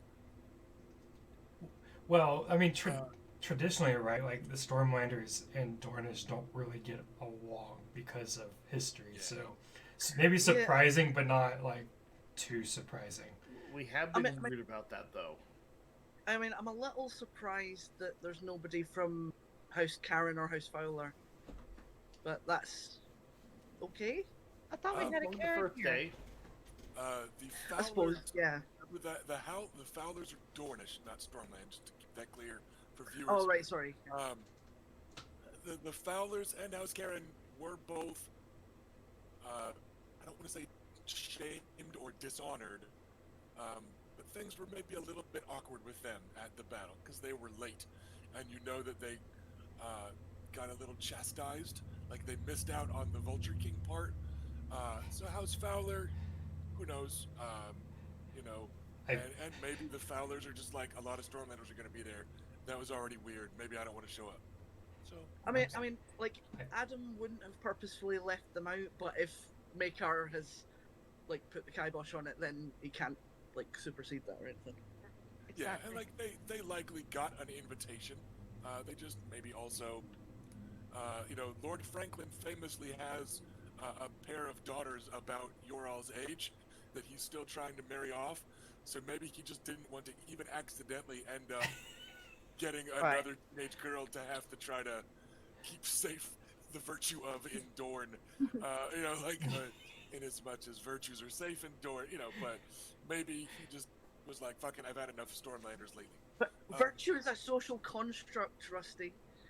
Right. But if you're trying to marry your daughter off to somebody outside of Dorne, that social construct matters a lot. I know. Um, I just wanted to be funny. but it's true. It's true. Let's get some knights from the Vale of Arryn all up in this biznatch. Oh, Vale How's Knights. that? Let's do it. Can't have a tourney without some Vale Knights, right? They just show up. Very They live true. here. Waiting for a party. Oh, they've got mountains. We've got mountains. Yeah. Tracts of land. So, rather notably, at the forefront of the Vale contingent, you see the sigil of House Royce. And maybe there's some pucker, because, like, Oris can challenge these guys to duels now if he wants, and that would be Yeah. bad. But, you realize that they are from House Royce of the Gates of the Moon. Oh, the other one. The other Royces. That brand Ah, of House Royce. And you clearly make out the Lady Miranda Royce. Her curvy, fleshy, buxom, short self yay, Uh, she's here. is riding in the forefront of the Royce contingent, hanging out and having a good time. Oh, did Luke invite too many girls? Is that the problem? Well, there's no such thing. First of Wasn't all, he complaining about not having enough girls? Yeah. Although, I mean, in Luke's defense, like, Addam did specifically invite Miranda Royce. Well, it's just fun. She is fun. She was right there when we decided we were going to have a freaking tourney. So She it seems did rude. express interest in coming. our harems legal in Dorne. They are if we say they are. But, I mean, basically, yes, I mean, you can only marry one person, but having, like, multiple long-term partners is not that big a deal in Dorne. Yeah. So what was this Royce's first name? Miranda. Miranda. Not him. Not her. Him. Oh, I haven't introduced the him yet. But yes, unfortunately for Luke, riding rather grim-facedly along with his cheerfully chattering younger sister is Sir Albar Royce of the Gates of the Moon, Oh, this can't be good. who has thick black hair, big broad shoulders. He is visibly taller, by far than his sister, but he's still got that, like, stalwart, broad, I'm built like a giant dwarf build, right? Very broad of the shoulders, barrel-chested. You can see he's got fierce mutton chops. Like, he keeps this part shaved clean, but he's got these bristly mutton chops that it kind of reminds you of, like, a boar, or, that sort of vibe. Just like, okay, like, that guy's confident enough to pull off big prickly mutton chops. That does take a lot of confidence. Yeah. He's The a- guy, he's the a- guy goes around with facial hair like that, he's not afraid of anything. So he is a known, pretty confident fighter type of dude, and tourney knight in the Vale, known Now, to. Go ahead. He accompanied her in King's Landing, correct? No. As I know. Yeah. Who you was guys- the one that was with her that kept Brendan ignoring Tully was her? her chaperone. the one that Yeah, was Yeah, Blackfish. Yeah, Brendan Tully was kind of chaperoning their little group. Right. The one that was ignoring her and causing trouble was Michael Redfort. Yeah, he's a who dick. Had apparently traded honeyed words for the maiden's virginity, and then turned rather cold on her. Oh, He it was seems like he squad. sort of has a pattern of doing that. It does. So, is it any wonder, though, after Luke slept with her and then not immediately contact her, she was not happy? Yeah, that was not cool, dude. I And think to be clear, Well, Luke was on a Mike- different level of, like, what was cool and what wasn't cool, and hold did on, not know to, that. To be clear, the squire that did that to Maya Stone, not to Miranda Royce. Oh. Sorry. Okay, right. I got very confused there because it sounded like you were Sorry. saying he Well, like. we were talking about the whole little Vale crew. So, like, that was the one that, like, caused a scene at the feast where you guys were with Miranda. yeah, no, not him, not that. That was, okay. I thought I remembered her being with the guy, or was this another girl? And that was your brother. She was with your brother.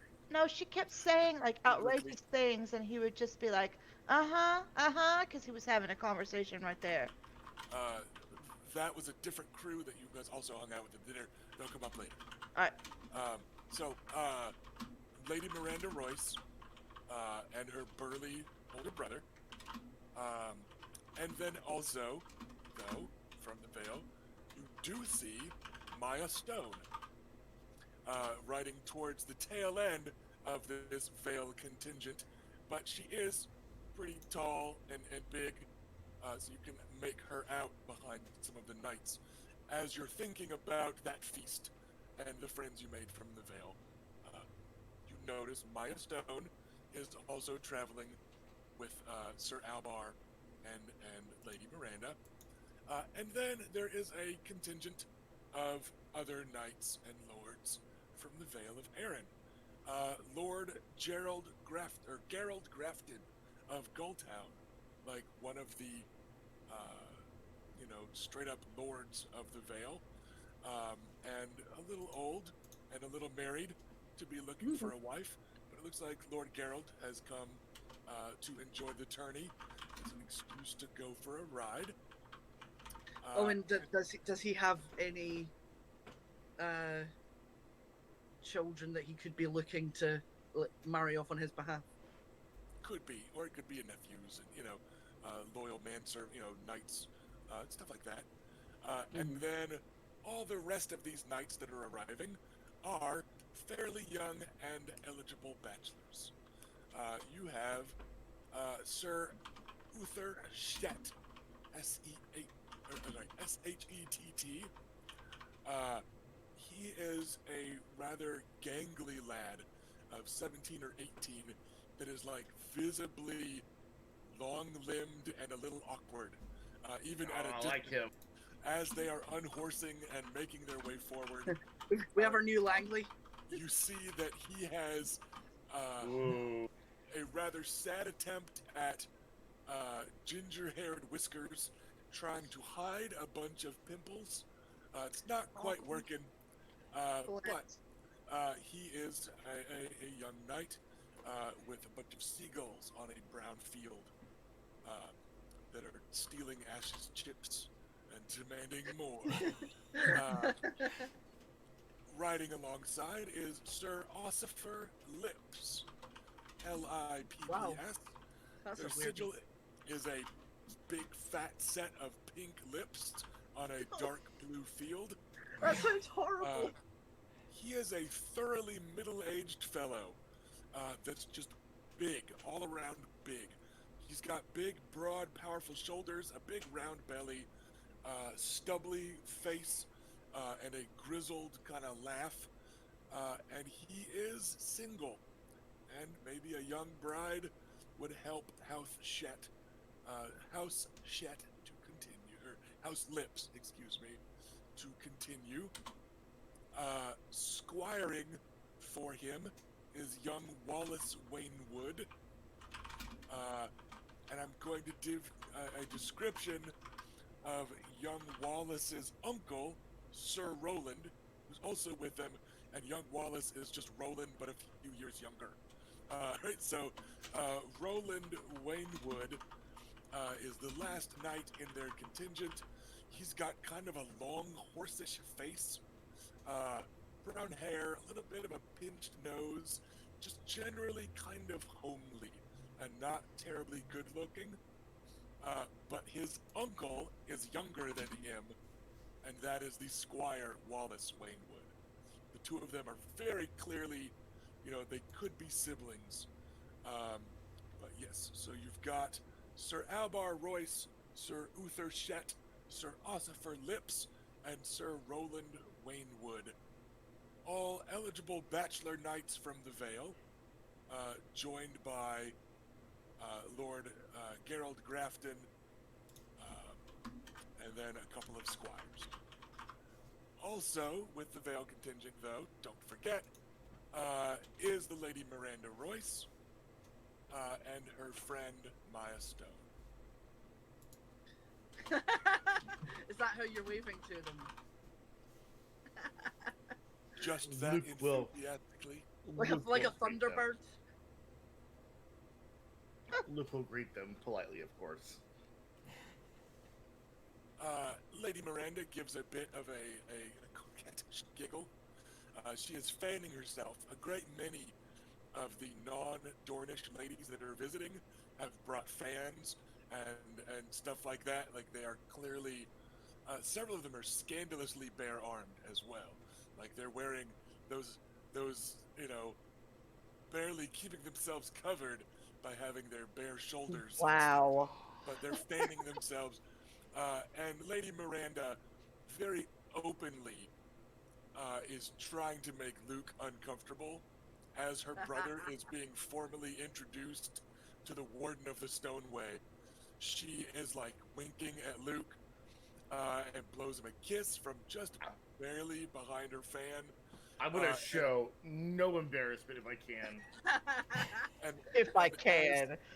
as the burly Sir Albar is turning to introduce his sister to her grandfather, like the instant before she lowers her fan, she's like, just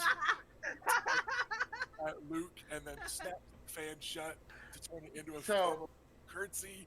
We may not have found a lifetime love for Luke. We have definitely found a best friend. Oh no! I love Miranda. She's awesome. Even curtsying. You've picked the wrong woman. Or the best ones. Or the best, you know. Yeah. So even during her very formal curtsy to Grandpa Makar and the ancient Maester Elston, there is no not showing off a huge amount of teat. In the scandalously styled outfit she has on, and a little bit of forward lean that she adds to the girlish curtsy, because she is technically a maiden. She is a very single, eligible lady, because remember, her husband died tragically abed. But she's no longer in grieving black or anything like that. But she's once again on the prowl for a man, and is dressed like it. So lots of those here. That's true. Lots of people looking for a wife. Yeah, there's the bro club. Unlike Maya Stone, Bro Club is going to need some working on. I think you have to deal with them. But Bro Club. Maya Stone is in comfortable travel clothes, as always. Assortments of homespun and leather. She is wearing a short-sleeved shirt beneath her usual, sturdy leather vest with a couple metal studs in it, so it's almost armor-ish. That leather kind of jerkin that she's got on. And she is just seeing to people's horses and stuff, and she arrives kind of last during the introductions. She may have forgotten she was supposed to come introduce herself, or she may have put it off and hoped that Miranda would see a handsome boy and forget. But she does come over, with her 6'1" self, her long legs eat it up, and she comes over in time for Miranda to introduce her friend and loyal servant to, the honorable people of the Vale, Maya Stone. Grandfather Makar does not seem surprised or put off at all by a bastard, and you wonder what rumors he has heard about Maya Stone's parentage, and you wonder if he's got on his inscrutable dragon face at another of Robert's bastards under his goddamn roof. Who knows? But he is absolutely gracious and gentlemanly to the entire Vale contingent, including the least of them, who's actually the tallest of them. She probably isn't the largest, but she's a couple inches taller than any of the Vale Knights here. I guess to Grandpa Maker, when it comes to Robert's bastards, it's going to start looking like we got a job lot of them. just collect them when you can. In some ways, he's a Pokemon master. It's his job to catch and train all the bastards. He does, you now know, have the eldest too. Because Maya is Robert's oldest child, and Oris is the second and the oldest son. So you could like he does seem to be kind of maybe working his way from the oldest bastards to the least. And you're hoping it's only going to be the bastards, because you guys don't want Joffrey to start hanging out. Oh God, that'd be the worst. No. Like if he's just slowly gathering all of Robert's children, like nobody wants fucking Joffrey hanging out with you guys. That'd be No, nobody wants that. Please no. it'd be Accidents happen on the long trip to Dorne. yeah, it'd be too bad if he drowned in a water fight with Elia and Addam. It'd be awful. That's what brings them together. They both murdered Joffrey. Bonding So, experience. I knew there was a thought I was having when I heard of the death of Lucas Corbray. Like, the wrong kid died! Should have been Joffrey. yeah. So I will greet them all politely as well. yeah. Maya that Miranda, goes- not Joffrey. It goes, yeah, he's not here, so it's easy. Sir Albar Royce is very stiff and formal, and he shakes Luke's hand not too long, so nothing looks weird to anybody else, but he shakes your hand very hard, Luke. There's a tight grip on your hand. He gives no outward sign of having heard about you the whole fucking trip here or anything like that. And knowing what it means if his sister talks about somebody for the whole goddamn trip from the Vale, through the Crown Land, through the Stormlands, down the Stoneway. He doesn't give any outward sign of anything. I But politely apart from the nod grip. and exchange it. My sir, will you be competing for the betrothal rights of the fair lady? Addam. I will be competing for what glory and prizes as can be found in Dorne. Yes. I suspect I will see you on the field of the tourney. You may. We shall see. It'll depend on the format and how your master of lists chooses to array challengers and the like. But yes, it will be my first time competing under the sun in Dorne. I think perhaps we shall see also how the melee takes me. It should be an interesting challenge. So far, many competent warriors here. We appreciate your visit. If you and your party would like, my own quarters and their baths are free. Feel free to use them to clean up. I had heard as much, yes. He says it completely deadpan. Just like it's a very polite acknowledgement of your generous offer. But yeah, he gets in one little yo-ho before striding off very stiffly and formally. So, we've got a couple knights from the Vale of Erin who have arrived. From the north, you have Lady Alysanne Mormont. Obviously. No other bevy of Northlanders has decided to visit Dorne for a tourney. Damn you! That makes me sad, because I did specifically invite more than that. But, Yeah, you suspect it was travel distance that was the Yeah, no, issue. it's okay. I forgive them. Tell me she's at least brought Aw. little Robert. Yeah, I mean she never left. She and Robert are still here. Yeah, I'm trying to give you the lists kind of by region, as they're She's arriving. ours now. Yeah. We're not giving her back. We have one group to go, and I've been saving them for last.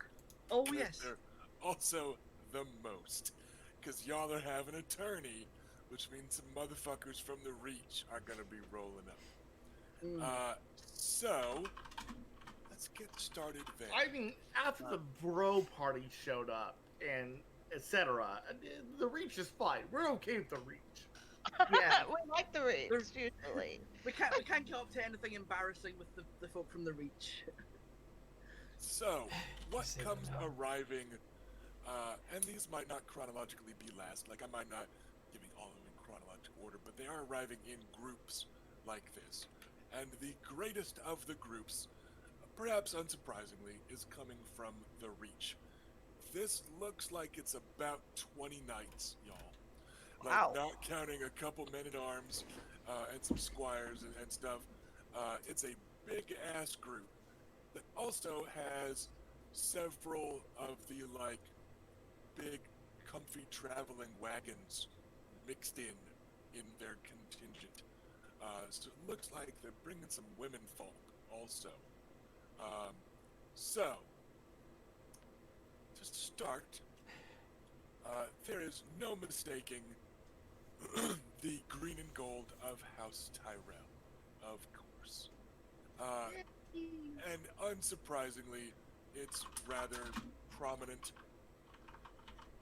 there at the, forefront of this group, right? What? But next to the green and gold banner with 3 roses on it, which gives you a hint as to which sun is here, there is the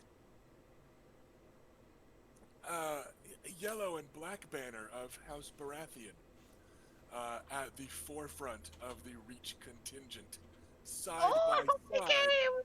with the Tyrell banner, and riding side by side at the front of the Reach contingent as they visit is Lord Renly Baratheon of Yes! Storm's End, Master of Laws, and his former squire, Sir Loras Tyrell, the Knight of Flowers. Yay! So, those two are up front. They're both on, like, just fucking Disney Prince quality horses, right? That, like, these are my Incredible level of impressive quality. like, this is my impressive entrance horse, right? Like it's that sort of thing. You are absolutely certain that they swapped out horses for the last leg of the journey so that they could arrive on a fresh-looking horse. And they are every inch the dashing pair of knights that you expect. So, that's at the very front of the contingent, and perhaps the two most famous and high status knights that you could possibly kind of expect. Give me 1 second here. This finally happened. He's like a fanboy over there. Oh! I got exactly what I wanted. I mean, not according to the notes you sent me. Exactly what you wanted isn't going to be until later. Aha! Jesus, spoilers. Sir Loras Tyrell, Lord Renly Baratheon, both looking dashing, both known to be, pretty legit. Sir Loras quite a bit more than Lord Renly, but arguably Sir Loras quite a bit more than almost any other tourney knight. But he does have. I mean, he does have like a by name and everything, so that usually means something awesome. Oh, speaking of which, riding not far behind them is another knight with a by name. Oh, and so far all of these have been eligible bachelors that could be here looking for a dashing young bride. She would be a poor match for either of those two. She would also be a pretty poor match for this next one, Sir Garth Greysteel Hightower. Ooh, I know. Of the Hightowers. Pretty big deal. He is a rather famous knight. That's very cool. And House Hightower is, of course, nothing to sneeze at. but he is the second son of Lord Leighton Hightower. He is in his late 20s, and every inch the warrior. Broad shoulders, plate mail that accentuates that. He is arriving in his plate mail, which several of the knights do as part of their kind of entrance. And looks grim, looks pretty badass, very tall, a strong, hooked nose, and of course his personal sigil is the two burning towers on a gray field, as he is the second son to perhaps the second most powerful lord in the region. House Hightower are a pretty big deal. They're a legit big house. They're kind of what House Ironwood used to be to Dorne. They're kind of that of the Reach. They're the very strong number 2 house that maybe could and certainly used to be a number 1 house, right? Kind of like House Swan in the Stormlands, that sort of thing. Like they're those guys. Yeah, So I've always kind of perceived like the sort of the top 3 houses in the Reach have been like Tyrell, Hightower, and Tarley being like the 3 big ones. And in terms of wealth, House Tarley is definitely in third, like by a long shot in that trinity. So, Sir Garth Greysteel of House Hightower, eligible bachelor. Next up is Sir Eamon Quee of House Quee. I think I'm gonna be pronouncing the C-U-Y. Like, I feel like you could pronounce it like Guy, but I don't know. House Kai it feels weird. So anyways, it is Sir Eamon Quee with the 6 golden gunflowers on a deep blue field. He is a dashingly bearded Reach Knight that is every inch the Reach Knight. Just whatever mental image pops into your head for kind of a dashing, brownish, blonde-haired Reach Knight. There you go. Sir Eamon Quee. Eligible bachelor. Also, Sir Edmund Ambrose, with his house's red ants on a yellow field.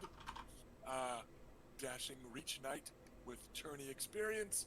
Eligible bachelor. Unlike his squire and younger brother, Alan Ambrose, yes, who you may remember is famously betrothed to Eleanor. His beloved Eleanor. Next up, Sir Desmond Redwine, cousin to Lord Paxter Redwine, bearing their purple grapes on a split blue field. House Redwine, of course, probably also belongs in that kind of big 3 in the Reach, in large part because of their blood relations to House Tyrell right now. They're also from the Arbor, which is the other wine place. Yes, you lot remember the Redwines, of course, as perhaps your rivals in the wine business, but they're pretty famous for that sort of thing. Next up comes a trio of Knights of Cider Hall from House Fossaway with the Red Apple. Almost interchangeable in appearance and demeanor, and riding and chatting together are the brothers Sir Tanton Fossaway, Sir Brian Fossaway, and Sir Edwin Fossaway.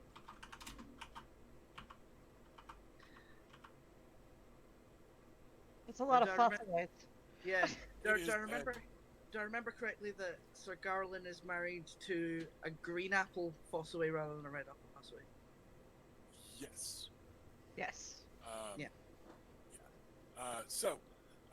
All those 3, all Knights of Cider Hall. Sir Garland is married to Jeanette. It's either Jeanette or like Janine, something like that. But she is also a Red Apple Fossaway. Is she? Right, okay. I was like, no, wait. A trio of red apples, joined by one green apple, who is not a knight of New Barrel, but is the knight of New Barrel, because they're landed knights, and that is Sir John Fossaway, who is wed. So he is not here looking for love. He is married to someone that would absolutely get his house wrecked if he went looking for a second bride. We'll remind you of his bride, because she's here. So, all right, we got the apples out of the way, and of course, the lot of them. Everyone here is getting their formal introductions, and then all these apples group up around the strong cider, your master-at-arms, because the Fossaways tend to be a decent bunch. So all the apples get together and are hanging out. Joining Sir John Fossaway, of note, is his squire, Dickon Tarley, the second son of Thornhill. Oh, yeah. We haven't all the squires, but some of them are worth note, and that's one that particularly is. After the Fossaways is Lord Mathis Rowan, the Lord of Golden Grove. You know that he is also not looking for a bride, as he is wed to a red wine, and he has 3 daughters of his own that he is looking to marry on. So he is a man in possession of a startling amount of political capital, but is probably not here looking for the marriage. Maybe looking at these eligible knights to see who might want to marry his daughters. Right? And how they behave. Yes. So, a lord is here to visit, and he is enrolled in the lists. Then comes Sir Parman Crane of Red Lake. Oh, yes. And you lot remember him. He is here with his sister, Meredith Crane, but Yay. Sir Parman is himself an eligible bachelor.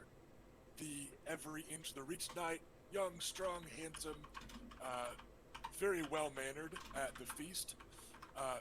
He was the least well-mannered to his own sister, in that he was often just kind of humoring her and listening without listening. This is the one. Yeah. This is the one. So Yeah. he's a pretty likable dude that was just listening to other knights more than to his own sister, which is pretty forgivable. Most of you do the same thing. Yeah, I think she was talking loudly to him about running away with Bela to Essos and founding a mercenary company, and he just kind of was like, yes, that's Yes, nice of to hear. course. That sounds nice. Yes, you rode that well. You should do that. She is the other one that rode with you all in the riding contest. And you notice that she is coming on horseback instead of in one of the little travel wagons.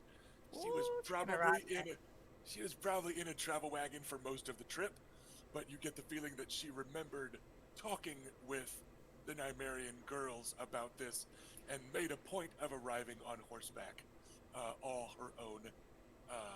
So she is cheerfully waving, yada yada.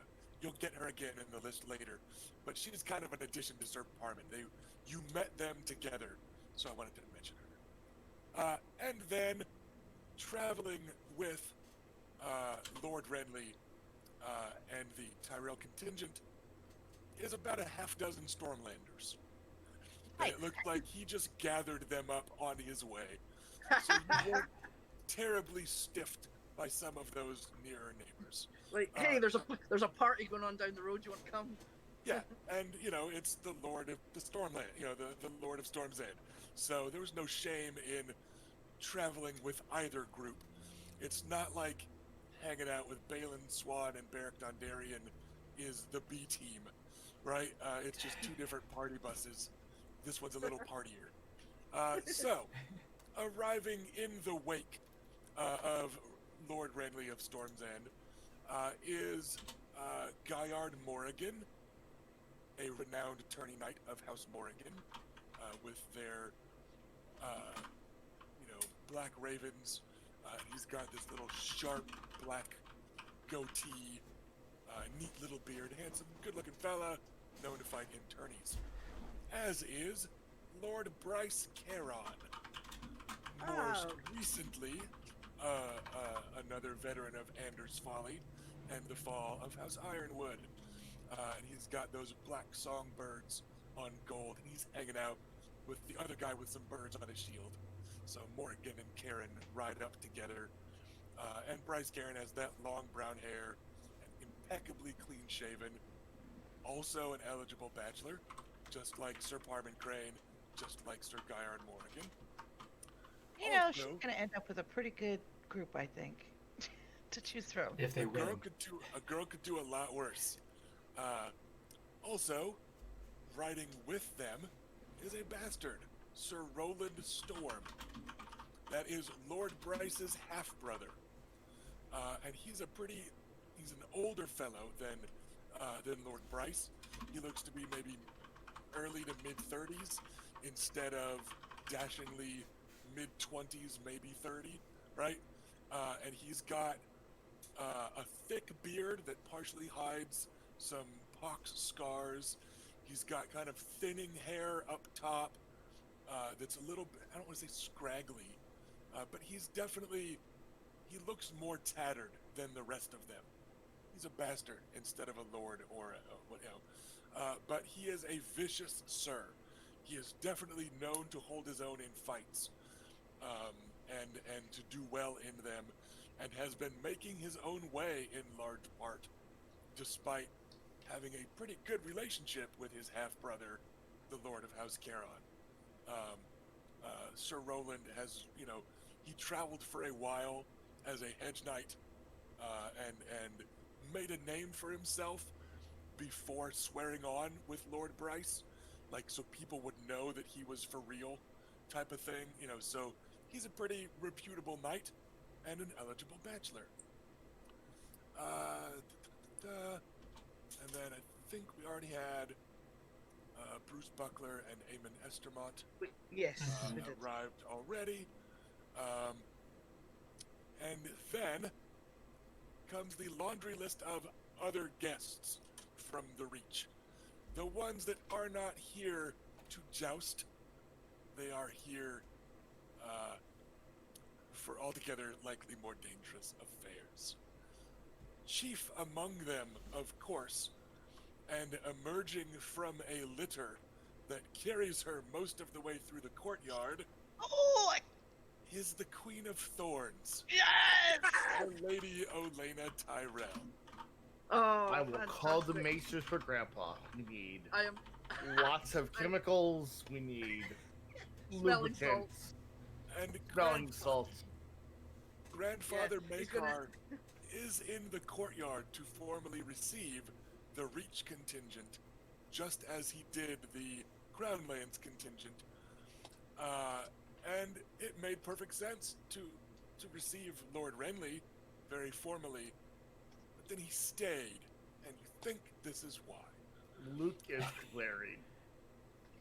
And the Lady Olenna is joined in her little litter, like often is used to carry noble women through the city. There's not a lot of room in those, but there's room for one more. And she is immediately joined, and very closely joined and introduced with, the young Lady Alysain Bulwer. There's a lot of Alysains. I apologize for nothing. But young Lady Alysain Bulwer is 12, perhaps 13 soon, and she is the lady of House Bulwer. She recently lost her family, and she is running the house, and is something of a ward to the Lady Olenna. And you have to marvel for a moment, because all the Reach Knights look dashing as fuck, right? But to be fair, it's kind of easy to look dashing if you're in House Tyrell, and your colors are Reach, the rich deep green and the gold, and you've got this plant motif, and you look dashing, or you look ladylike and beautiful and fair. they have managed to make young Alisane of Bulwer look like a dashing and pure maiden in the family sigil that the coat of arms is, quote, a bull's skull, bone-colored over blood. Like, it is a blood-red field. How charming. Yes. So a blood-colored field is their backdrop, and it is a bull's skull, not a bull's head, but a bull's skull. That's so cool. And they've turned it into cream-colored dress with like the deep red as like a secondary color, and like she still looks like a cute young maiden, and she's got like the little skull probably on a pendant, but then like the red is in like an ivy leafed motif, tying her as a maiden of the reach, etc., etc. And you're like, for a second, you've just got to go like, damn, like they managed to make that shit look kind of ladylike on a prim and proper, innocent, like 12-year-old girl. Rusty, is the young Ironwood girl with us on the premises, or is she at Sunspear? She has not joined you. She is still in Sunspear. Okay. Uncle has announced his intent to send her to you shortly. Was the last letter just shortly? She is going to be your responsibility for you lot to like find a match for and stuff, but she is not here yet. Okay. Yeah, my thought was just like this might be a good like playmate for her, but if she's not here, no problem. She's pretty close in age to cousin Elia. I don't. But Elia's personality is kind of a bit of a barricade. And yeah, so and also like it's a bastard versus the lady of her own house, and But I was just dropping that because it would be hilarious, and that's the fucking sitcom that we all deserve, the Odd Couple of Westeros. So, Lady Olenna emerges from her litter, joined by Lady Alisane Bulwer, and they glide up the stairs. And Grandpa Makar bows to smooch her hand, and it is smooth. Like it is smoother than you have seen him move in a long time, but it is also the practiced and smooth bowing over a lady's hand of someone who has bowed over ladies' hands for a long time. So they are very I love that very like warm. Felicia and I are basically making the same face, like ooh.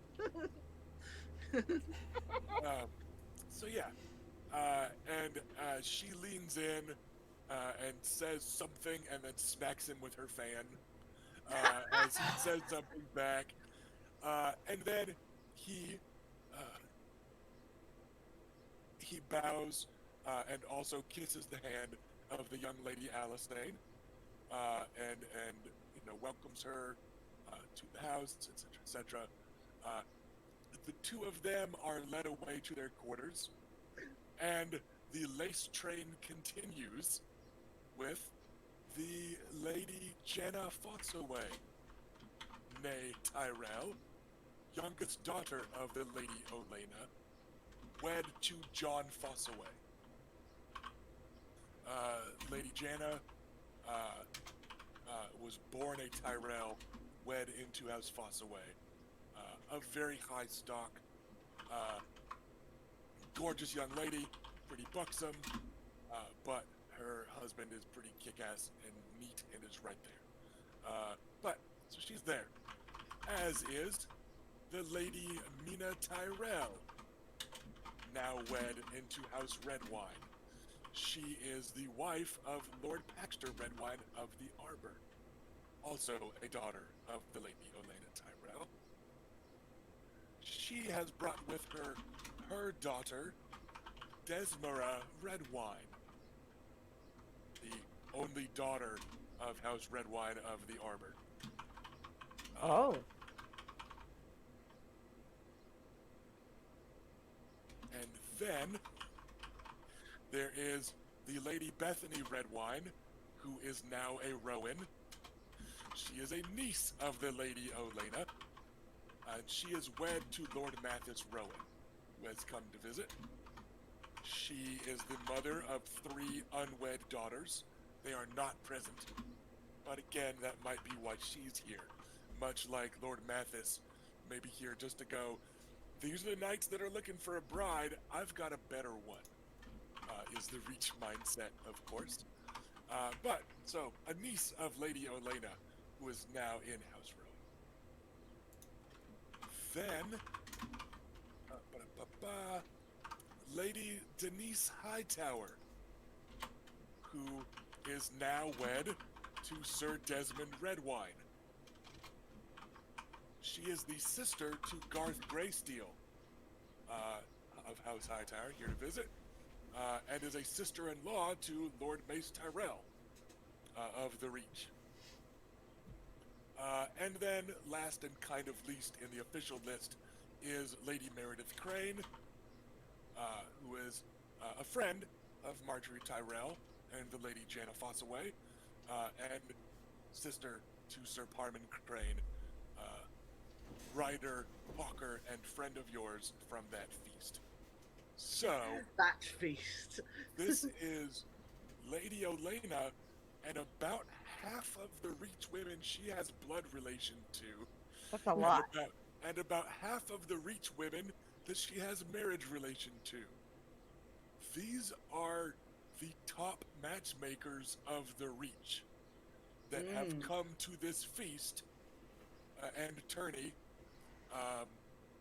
It's a big They're here to tourney, make matches. Addam. so it's a pretty big group of matchmakers, and Grandpa Magar does not look surprised to see any of them. Fucking it hide sounds me. Like, Addam, we need you to get real straight, real fast. That's not gonna Darling, happen. that is never going to happen. Yeah. especially The not only, with, the only straight I'm interested in being is a straight up bitch.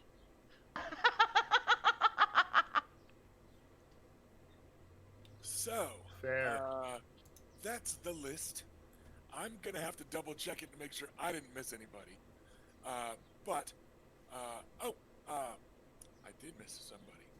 Arriving with the mixed Reach Stormland contingent here, which is mostly Reach with the women folk, is a mystery knight. Well-crafted armor, tall and fairly built, not making a big deal out of being a mystery knight, but you notice they just don't come up and introduce themselves. They're hanging out with the men-at-arms and stuff like that. You notice them because they have a full helmet on, despite the heat. That's Well, what like, gives all the you time. mystery knight vibes. I suppose. They're hanging out with the bodyguards and the men-at-arms and stuff. They have the bearing and size of a knight, and they're not openly serving anyone as a bodyguard or man-at-arms or whatever. They just make a point of not coming and getting introduced, and it's just worth you guys notice an extra person that looks like a knight and is going with the knights to go register with the Master of Lists, even though the Master of Lists has a lot less work to do because you don't have to make brackets. Like, you still have to formally register your intent, etc., etc. Did we make anyone in particular master of lists, or should we do that now? It doesn't matter. Okay. You can, Bill. whoever, You all go Bill for the stables. somebody that knows how to read, and somebody that doesn't want to fight in a, Oh, not Bill. Wait. Well, we could get Willy Will to do it. Yeah, let's not have every knight in Westeros go up and look Willy Will in the eye, shall we? Wooly Will actually cackles at the thought of that, and he's like, "I would love to be the one writing their names down for a change, and looking down my nose at the fucking Florence." And no Florence have arrived, but it's that attitude. But like, if they do, oh, hi, yes. And again, it's not a a huge responsibility, and it's a nice way to let him still be a useful part of the tourney. Yeah. Well, that's what I And- was thinking, because I mean, Yeah. like with I mean, I was assuming that he wasn't going to want to compete, and it gives him something like that's kind of got some importance to do, and he clearly seems to think it would be a bit of fun as well. Yeah, I think it's a he great I idea. think, clearly yeah. he wants to compete, but he will not. Like you can tell he wants to, but he won't. But yeah, so his one-legged self is having a lot of fun sitting up at his fancy desk. Robert Frey is doing the writing for him Oh, and fetching drinks and stuff. And I he's love making little a Robert. big show. Phrase of it. Now looking who's over in the- charge? Yeah. So yeah, that gives him something to do. Good call. 10 points to Gryffindor. Excuse So me, I Addam believe- is a. I believe that is all the guests. If I have to toss any in later in the tournament, I will admit to it. But it's a big fat list that I have organized 3 different ways. So if I have not missed anyone, it is a minor miracle. But that kind of sums up the light general role play and the filling of the lists and of the tourney field and of the guest quarters, etc., etc., etc. So you guys had a pretty good pull. All right, we're not going to go by their numbers where a regional tourney has hundreds of knights. Like, no. But, like, this is knights from the Riverlands, the Vale, and the Westerlands. Not just your closest neighbors. Yeah. And you suspect that that's got a little something to do with the Oh, Blood the Royal bros. and stuff like that. So, Oh, come on, the bros are going to be fun. You're not Uh, in charge of keeping the bros in check. No, but it's going to be fun for No, me but you watching are. you. It's going to be, yeah, it'll be fun for us watching you try to do it. Mm-hmm. And inexorably being So- drawn into their. Just because their I tractor took beam. that elective in bro, I speak bro. Now I have to deal with the bros. Yeah, not just sorry. speaking of bros, but also brothers, Lord Renly is setting up a palatial pavilion estate in the tourney ground that you know is 10 times more luxurious than what Lord Stannis has going on under your roof. But That's despite actually the fact pretty great.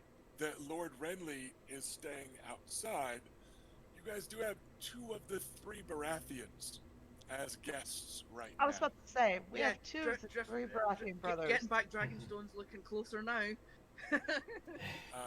So yeah. Oh, and the Mystery Knight does not look like a Bobber Baratheon, by the way.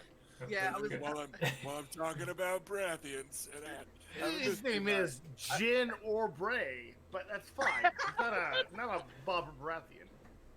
It's not a proper tourney without a mystery night, and I it don't- is going to be my personal mission to get to a party in that palatial Adam's falling pavilion. in love with the Mystery Knight. I'm calling it now. What? That would be pretty cool. Adam's falling in love with the Mystery Knight. I'm really? calling it now. We'll just have to see who he is under there. I mean, Nice. Did we ever do?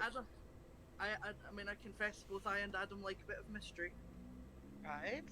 but I I mean, mean, being mysterious is like halfway towards being a bad boy. Adam likes drama? No. I mean, So, I'm frankly spoiled for choice already. we are going to take our break on that note of having filled up the list finally, because I am fucking parched. Because that was a lot of NPCs. Again, don't worry, we'll go back over the lists after if we need stuff. But I do want you guys in coming weeks, those of you that might be seizing the throne and getting boons, keep this guest list in mind.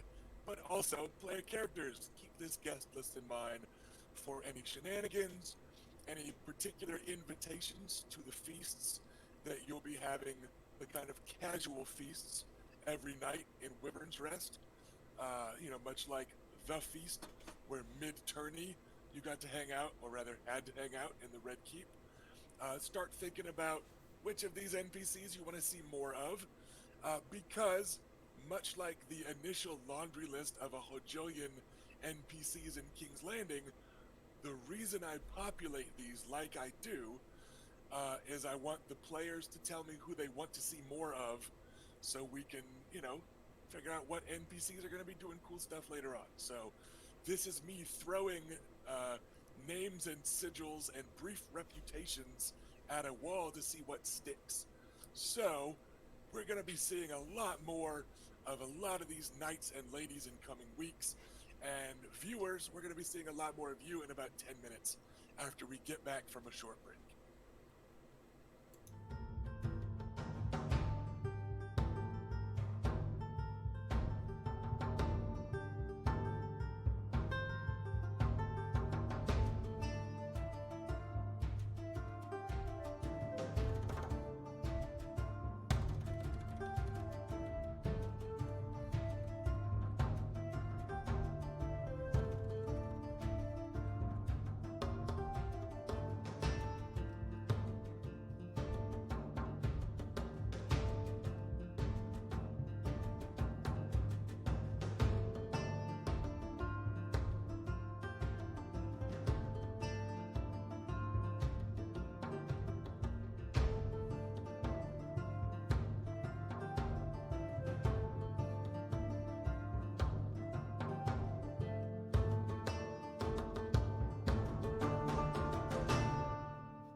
everybody, and welcome back to Westeros. We had to go wet our whistles with fine Nymaryen wine, or tap water, whatever. Or Just Sweet shut up. berry energy wine. drink. Yeah, air drink. Felicia's got some fresh fruit. But we are back, so thank you for hanging out with us during that brief break, just like we thank you for hanging out with us every other Sunday afternoon. We are going to pick up probably with the kickoff of your opening feast, Ash. Like, that's the next thing I had planned. Yeah. We could do that unless you lot specifically had any role playing you wanted to go hunting for with any of these NPCs. Now that people are here, and like, assumedly it's a little while after they've hung out. Before you make that call, though, think about any NPCs you might want to hunt up before the feast. I do want to mention a quick shout out to a couple of viewers. The reason you guys have 2 of the 3 Baratheons under your roof did come from a royal boon to House Baratheon. And I went, you know what? Fuck it. Let's go big. Let's go big on this tourney. And it actually works really well. It fits some other stuff I had going on. The So, note didn't say no Baratheons. It said That's no true. Robert Yeah, the Baratheon. note, Felicia's very sternly worded note that would have got me sleeping on the couch said no Robert Baratheon, not no Baratheons. I was very clear. And also, a quick note that I kind of forgot, because I didn't give descriptions for a couple of these guys. We are veering a little bit away from Renly's appearance on the TV show, because one of the recurring things about Renly, and one of the things that draws so many to his banner later on in the big war and stuff, is that he is the spitting image of young Robert. A little bit less huge, you know, he's like, oh, I'm 6'2" instead of 6'6", right? Like, that's a big 4-inch difference there from, that's a tall, handsome fellow, to holy shit, look at that beast, right? But he is otherwise meant to be, you know, looking a lot like the best of Robert. How I tend to think of that is that Robert's rebellion era, Robert Baratheon, is like burly fucking Henry Cavill, and like Renly is a little bit younger Henry Cavill from when he was on like the Tudors or whatever, before the seasons where he got burly and the beard, right? So like, it's clearly the same dude, but he's just not quite as martial. So there is a noticeable thing here where for a couple moments, you guys are feeling very glad that Renly has this very meticulously tailored, sharp, pointy beard that's like oiled and combed, and that his hair is very meticulously coiffed, and it's kept short, and you know, as neat as the beard, yada yada yada. Kind of reminds you of Garland Tyrell that way. There are still all the trappings of masculinity, but it's very neatly trimmed short and kept, you know, dashing instead of rugged. And that Oris is not any of that. Because otherwise, like if Oris and Renly hang out, or whatever, there is gonna be like no fucking mistaking that. So, yeah, like, it is very noticeable with Renly, less so with Maya Stone, but fucking also with Maya Stone, that, you know, and with Stannis there, who's got the Baratheon coloration, but not quite the rest. He's got some of the build. He's a warrior, you know, but yeah, like, it's pretty noticeable with Renly and Oris, right there, that you're just like, oh shit, like, that's okay. Somebody make sure to remind Oris to, like, leave his hair all wild and crazy and to not at all shave. Like, just keep doing what he's doing. You know, so, yeah, so that is a bit of a kind of heart stuck in your throat moment when you first see, when you're like, oh fuck, like, I almost forgot Oris is supposed to still be, like, kind of a secret. I just wanted to kind of remind people of that. The Baratheon stuff has come to your tourney from loyal viewers. So enjoy that when the shenanigans ensue in coming week. Yeah, I Adam's want not to going know to be that anxious at all. I'm I have sorry. only. Apparently, I gotta answer this. I'm sorry. No problem. Do what you gotta do. She's on call this weekend, which is part of why her weekend has been so fucking god awful. So sorry, but also Rada's got stuff to do, so if she has to run off, she has to run off. So let's pick up. Everybody's kind of got a chance if they wanted to kind of. We could hand wave away what you were doing in the evening. If you just want to say, "Oh, I was hanging out with so and so and doing this a little bit," and getting ready, or if it's a scene that you guys think will be particularly cool, we can role play out any of your earlier in the evening stuff, or we can go straight to the feast. As is often going to be the case during the tourney, I'm handing some of this off to players, so you guys can set some of that stuff. I'm going to run with the bro knights in an attempt to mitigate the damage they do.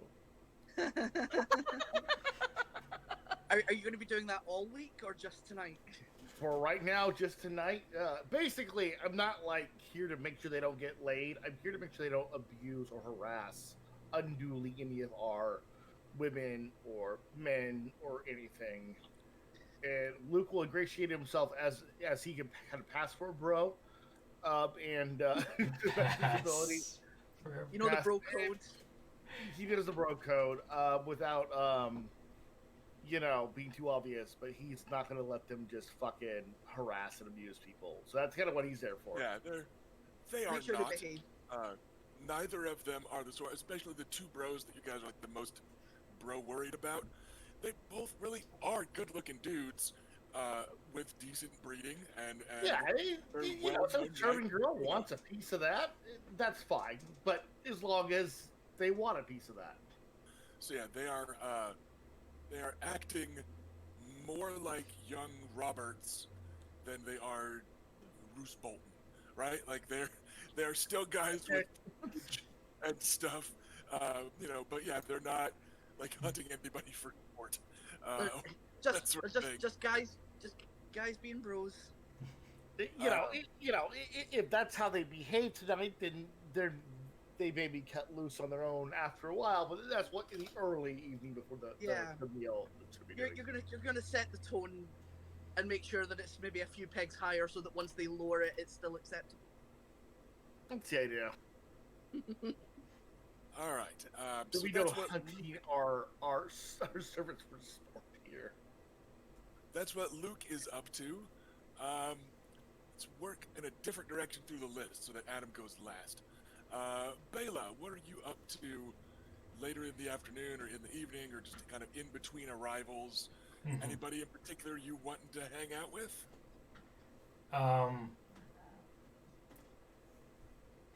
Probably, honestly, she's probably a little bit worried that everything is set up correctly for the events that are about to start. And so she kind of is seeing this as like the last moment of making sure that the jousting arena is set up properly, that like all the little stations are. So she's going to kind of walk through that way, and if there are people around that she can talk to, like setting up their pavilion tents, for instance, or whatever, or just like out admiring the setup, she'll talk to anyone who's out and about. But she's not gonna mad dash for any particular person to hang out with them. She's like just getting all the ducks in a row for the beginning of the events. Wooly Will is an able assistant in that.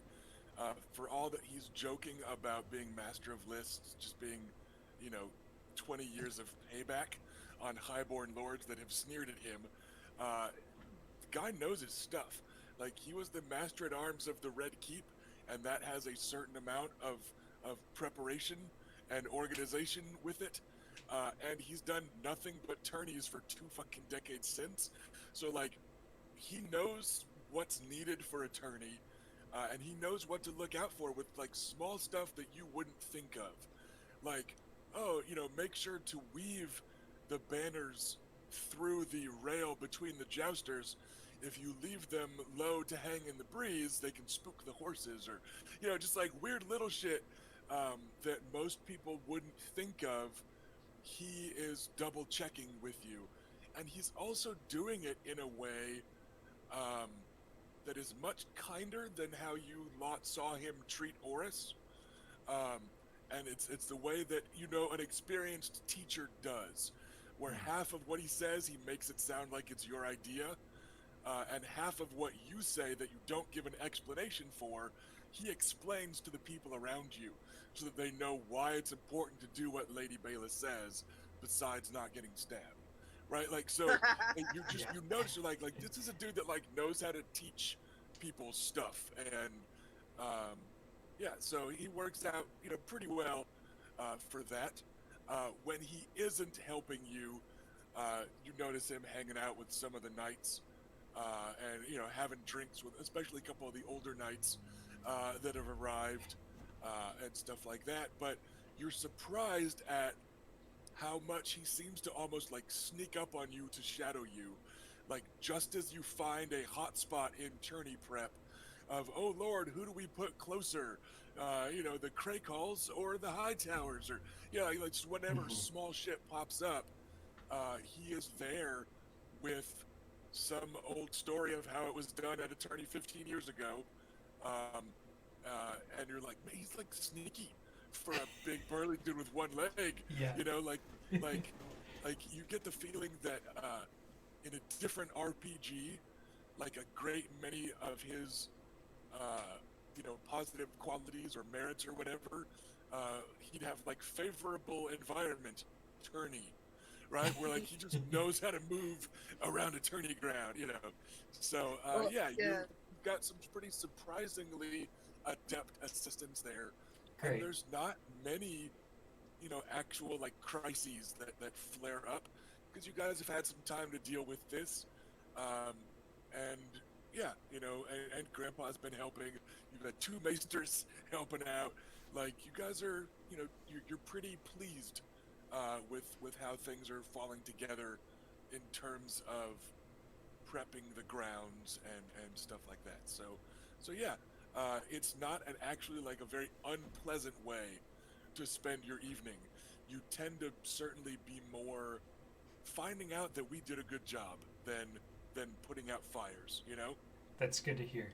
Um, also, and I'm sure this is going to come up throughout the week, is that Bill would much rather be out here on the tourney grounds than inside the keep attending to keeply things.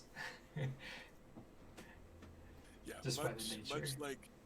much like your average Westerosi knight, you are more comfortable out here in this kind of faux military camp, Yes. making friends at summer camp, than you are doing the books or being a lady inside the walls. Yes. Yeah. Speaking of which, let's go to the other lady. Whatever you are about to do, though, Lady Reyna, before you take off to do that, you are approached by what might just be the prettiest man you've ever seen, as Sir Loras Tyrell, the Knight of Flowers, makes his way to you at some point during various introductions and such. And he is Garland, and then like you just crank the slider up on like the Bishonen scale a little, right?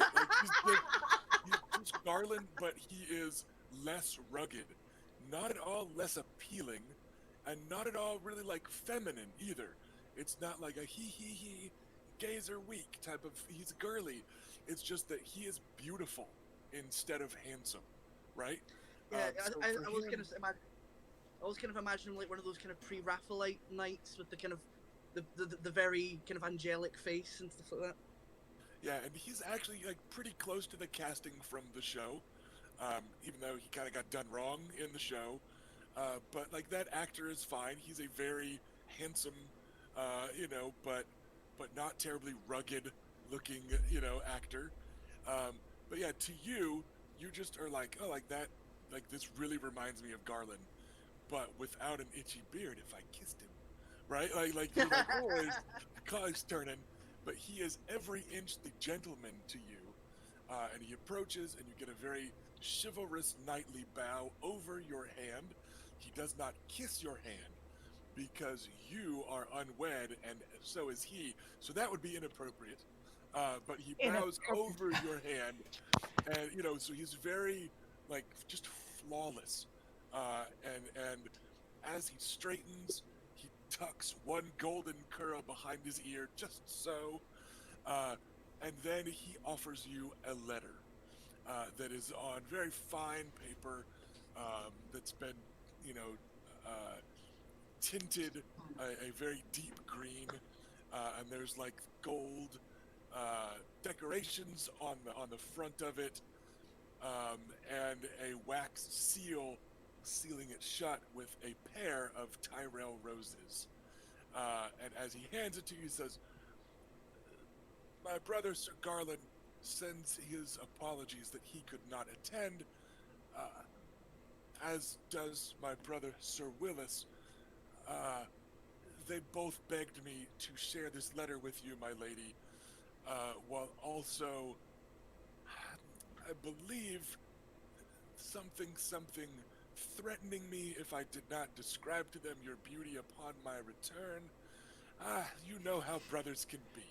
But yes, they both very much regretted that they could not make it.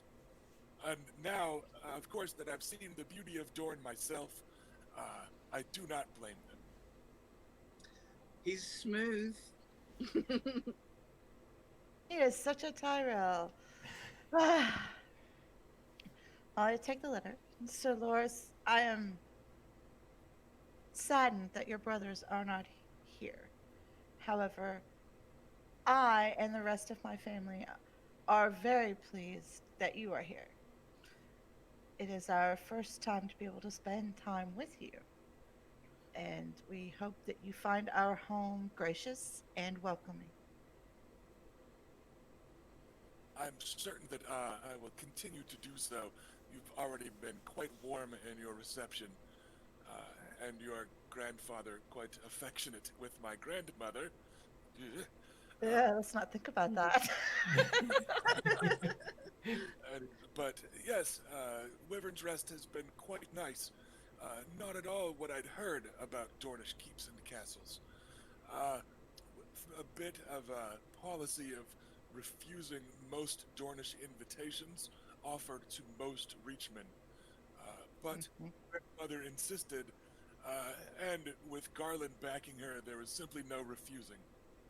I was sorry to miss the tournament in King's Landing, but perhaps it was for the best. Perhaps it was. Sir Garland, uh, there were things there I think he regretted, including his injury. But I am very happy that he was there and became our friend. And I hope that you will do so while you are here. Not the regret, the friend's part. It was quite fortuitous for all involved, my lady, that he was on your side in the trial by 7. And he has recovered fine and certainly bears you no ill will for any of the issues that he ran into.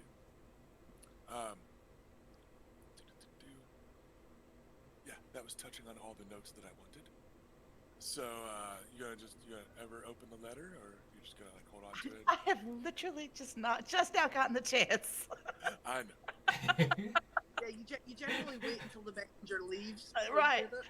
Hold on, Loris. Let me open this right now. After we're done, like, unless it requires an immediate response. it's definitely some weird little like third party flirting in a sweet way that's going on here. So Yeah.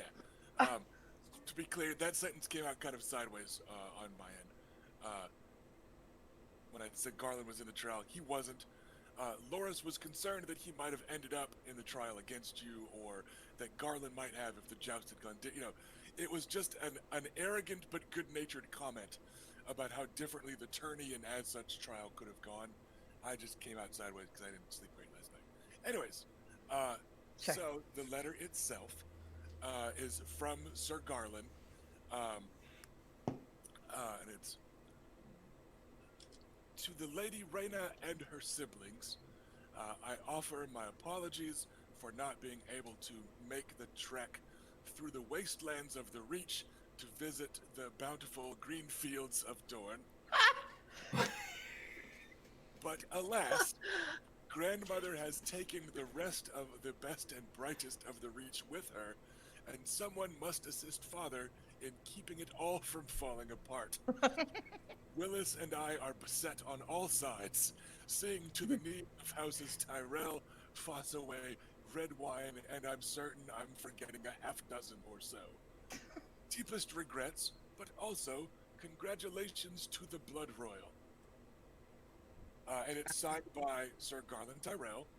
There's a secondary signature, just signed by Sir Willis Tyrell, in finer handwriting than Sir Garland's somehow. Sir Garland's handwriting is like, yes, this is perfect handwriting, right? Like, this should be a font. You can tell that the Tyrell boys have been trained, and also that it's like House Tyrell partially decides what is appropriate handwriting in Westeros, Sure. right? Like that's kind of like part of their job, as like we decide what's cultured, right? And then you get just the signature from Sir Willis, and it's just slanted a little bit to the side, like a hat worn at a jaunty angle, or like there's just this little something about it that I can tell he actually signed that by hand, and like this is a guy that writes a lot, and it's just a very fine handwriting. And then scribbled rather hastily in the bottom is another note in Sir Garland's handwriting, and it's, "Be a dear, remind all your siblings to badger Barrack about the 5 gold he owes me." I want to know what that's about. Well, then So, we're gonna have a to very do this. warm and yes, a very warm and personal and formal note, and then a little scribble in the bottom for I think that should be Reyna's job, being the chief Barrack badgerer. Well, we'll start there, and then we can make it a theme throughout the week. Now beat it, Loris. I need to go see my boyfriend. It's like, here, put on this fake beard. Close your eyes. Oh no! Oh no! No. I don't know, like my voice came out like lamb chop there for a minute. No. It really did. I was just very worried. Not Loris. No. All right. So that's what Reyna is up to pre-tourney, and I will assume that she spreads the word to the siblings I do. to just mention it. What is the name day boy up to? Oh, sorry, the name day Nymaryen, because it's the birthday boy. We need the alliteration. So Yeah. name day Nymaryen up to in the lead up to like his first feast that he's hosting, and after seeing the guest list, etc., etc. Well, very first thing really is like I think making some general rounds, making like sort of personal little welcomes to everyone. Make sure that, because I think like he's kind of a thing that you mentioned earlier about Sir Balin Swan that has actually made an impression on Addam, is that thing of remembering people's names and faces and kind of making people feel like you give a shit, basically. So Addam's trying to emulate that in making sure everyone is personally greeted by him, and that he asks them if they need anything, that kind of thing, and try to be a good host first and foremost. But he's definitely going to give a bit more attention to certain people. So definitely Edric, because that's basically his best friend. and Lord Beric. Uh, and I got the impression there that he's not seen a whole lot of Oris, so he'll probably want to say hello to him as well. And Start with Edric. He Yeah. is very happy to see you. He congratulates you on like the turnout.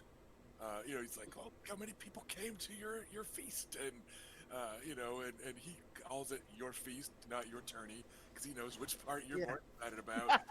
You're probably bouncing menu ideas off of him while riding to war. So like he's all happy to see you. Um, in the middle of a conversation, an assortment of reach ladies glide by. Um, Not Lady Olena, but all of the younger ones are out Mhm. walking through the tourney grounds with Loris and Renly hovering, and they're kind of like an aisle over in the tourney grounds or whatever. But you can see Edric's eyes go a little wild and panicked, um, in a very like ew cooties way, when he sees young Lady Alisane Bulwer. And you think maybe he might have heard warnings or just teases from Lord Beric about marriage prospects and blah blah blah blah blah. But like he looks almost as nervous as he did before fighting bandits in the Tower of Joy. Like when his eyes fall on Alisane Bulwer, he looks almost that scared as he did, before clearing bandits out Are you, of, so like he's got this, like, and you realize like that's pretty close to the look on your face with all these reach ladies walking around also. Um, yeah. no, it's for a little different reason. He's expressed, he's mentioned that he likes girls or whatever, but like you can tell he's still a little bit worried about having to move into the world of betrothals and stuff. Mm. Are you all right, Ed? I hope so. Just Lord Beric pointed out I'm not getting any younger, and now I've ridden off to war and stuff, and I'm gonna be Lord when it's my name day, not this year, but you know what I mean.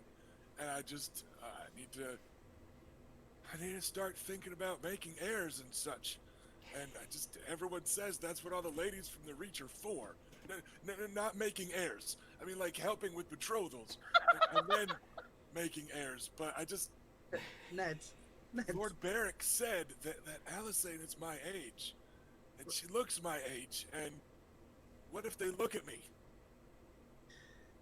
I mean, we can't control if they look at you, but I mean, Lord Beric has also said some things that were not true for fun. So maybe not everything he says needs to be taken completely seriously. And you're younger than me. You don't look. And also, when you're Lord, you don't really need to.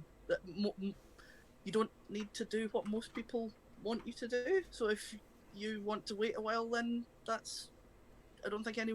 I think only the. I think probably only the king could make you do otherwise. So I think if Prince if Doran could order me to marry somebody too, but I don't right, think he'd order me to marry some girl from the Reach. So you're probably right. yes, And they're all exactly. bastards, so I bet he wouldn't order me to marry Elia either. Oh, you don't want to marry her. She's awful. I mean, well, forget I said that, actually. What I mean is, maybe, like, try not to worry about it. And if she's too... If Lady Alisane is frightening to you, you don't have to interact with her. I mean, be polite, obviously, but you don't have to get married right away if you don't want to. In fact, you're a lot of men don't get married until they're much older. So I feel like if the Lord of Storm's End doesn't have to get married, and he can be as old as Renly is, then the Lord of Starfall shouldn't have to get married very young either. I'll tell him that. exactly. He's a Stormlander. What's he gonna do? Say the Lord of Storms End is wrong about something? I mean, it's not a perfect example, but it's not a terrible one. I mean, also look at Lord Beric isn't married, and he's what, like 10 years older than us. He's betrothed though, and that's the next worst thing. I mean, I suppose, but my point is that yes, they're kind of frightening, but you don't have to do anything about it. You don't want to. They can't force you. So He says, if you hopefully. yes, he says hopefully. So perhaps it would be a bit less frightening if you keep in mind that there's no obligation here, that you're here to enjoy the tourney and spend time with your friends. And perhaps if you treat it as lower stakes, it might be less frightening. And if you happen to meet someone you really like, then that's lovely, but it's not a requirement. Can you make sure to tell your sisters or Luke or Oris to make sure that Lord Beric doesn't win the joust? Because he said if he wins the joust and she chooses him, he's gonna make me marry her for sure. He's definitely yanking Right. his chain. I think then I will have a word with Lady Iris and ensure that she chooses wisely, shall we say. But also, you could just tell Reyna, Bela, Luke, and Oris to beat up Lord Beric, right? Well, I could. I mean, I would hate to see Lord Beric come to any harm, but So 12. I bet Lady Reyna could convince him not to win the tourney. oh, I'm sure she certainly could. But all right, it's not girls I'm scared of. It's marrying one. I Sure. under Fair, I- my friend. yeah. Adam just goes big mood. And, just being Lord and all the rest of that. You've been given a lot of responsibility a lot earlier than would be usual. So I can understand you feeling the weight of, Yeah. but you've got people like me to look out for you and make sure that whatever frightening things you have to face, you don't face alone. Aunt Illyria told me that I got given a lot of privilege too, and that the responsibility just comes Did. with it. And that's the price that we pay. So Yeah. it'll be alright, but also sometimes I might just kinda hide this week. Well, I can understand that, and you just do what you need to do and know that I'm here for you at any time. If there's anything I can do to help, including if you need me to distract some frightening girls so you can escape. Alright, well. Oh shoot, your feast is getting close. You need to go get ready for that. And I need to go get ready for that. And I need to go see which cloak Lord Beric wants for that, and that always takes a while. Last chance to kiss, madam. I don't feel that way about them. He's too adorable. Also, yeah, he's precious and must be protected at all costs.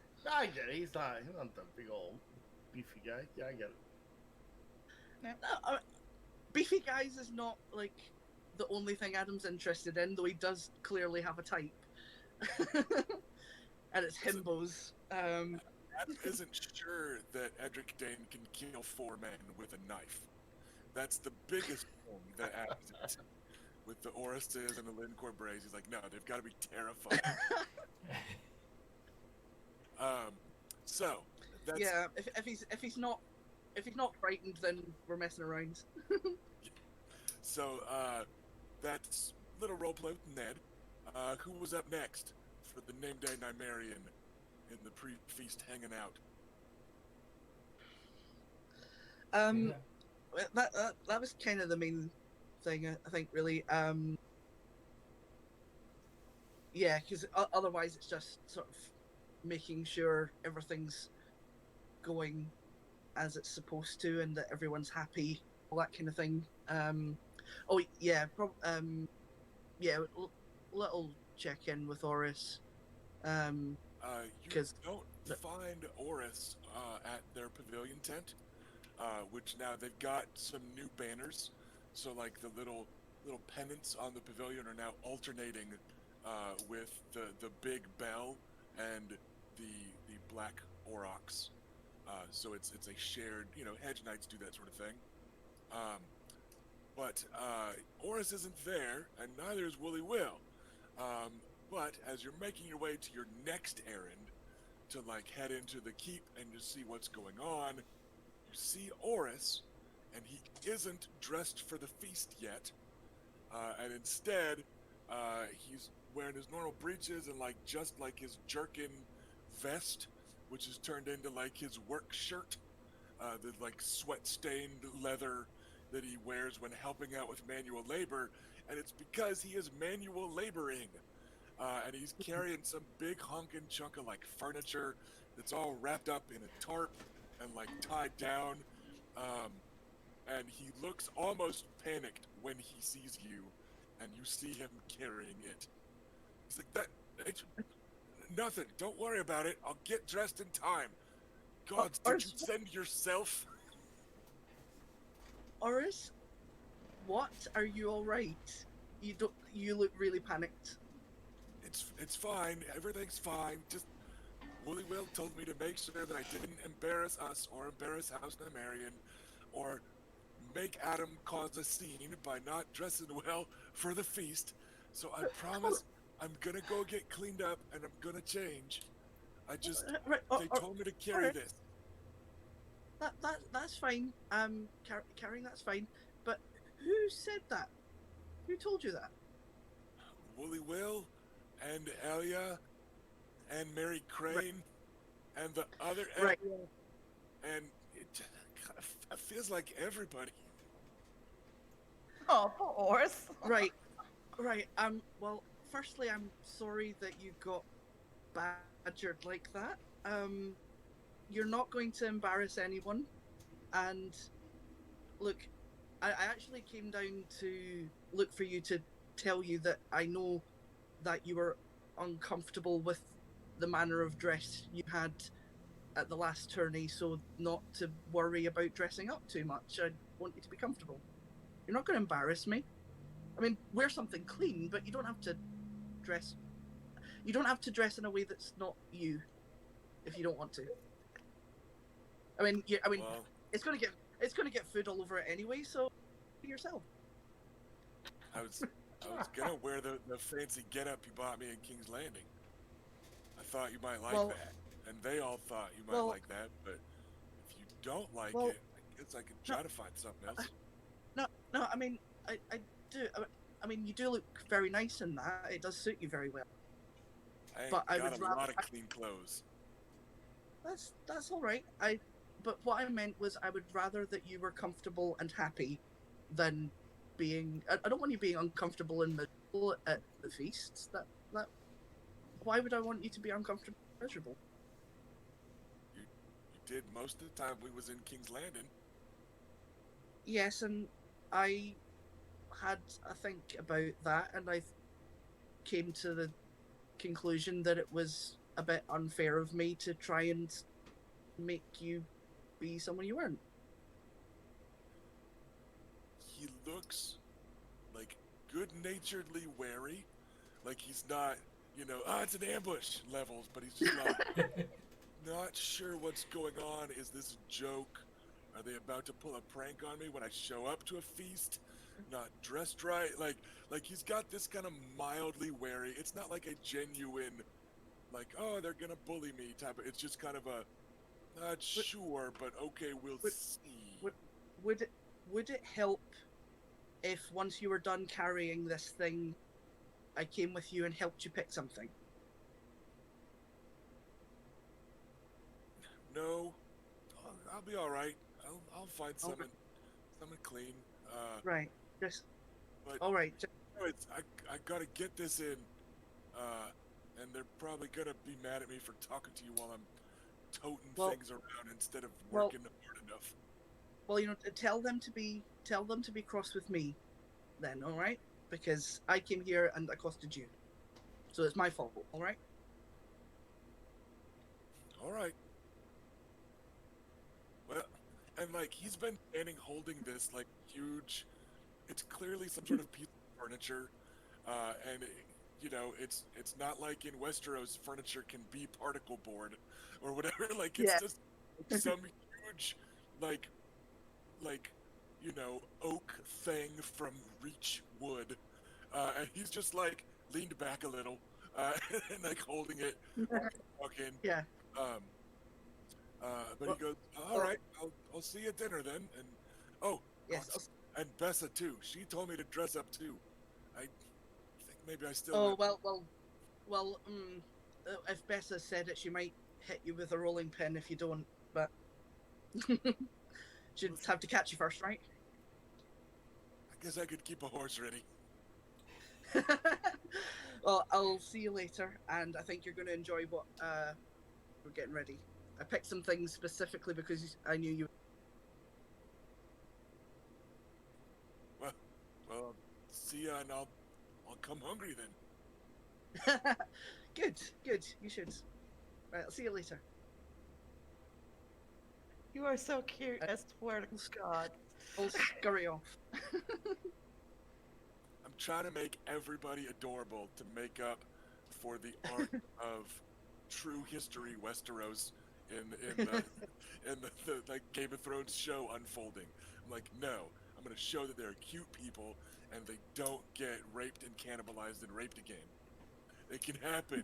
Westeros can just have people in it that are okay to each other. Most Yeah. aren't even cannibals. I would Yeah. actually say we've got a higher proportion of the nice ones than some. We're working on a pretty good collection here, but part of this, like I said, some of that is a conscious decision to offset the unrelenting misery of the show. I was legitimately worried for Erica when she was shotgunning all of a Game of Thrones to prep the campaign. I was like, is Erica okay? Has anybody checked on her today? Like, Aww. it's a lot of bad stuff to It's alright. your I eyes. basically ended up live tweeting it to you all anyhow. Yeah. Did. Um, Nice.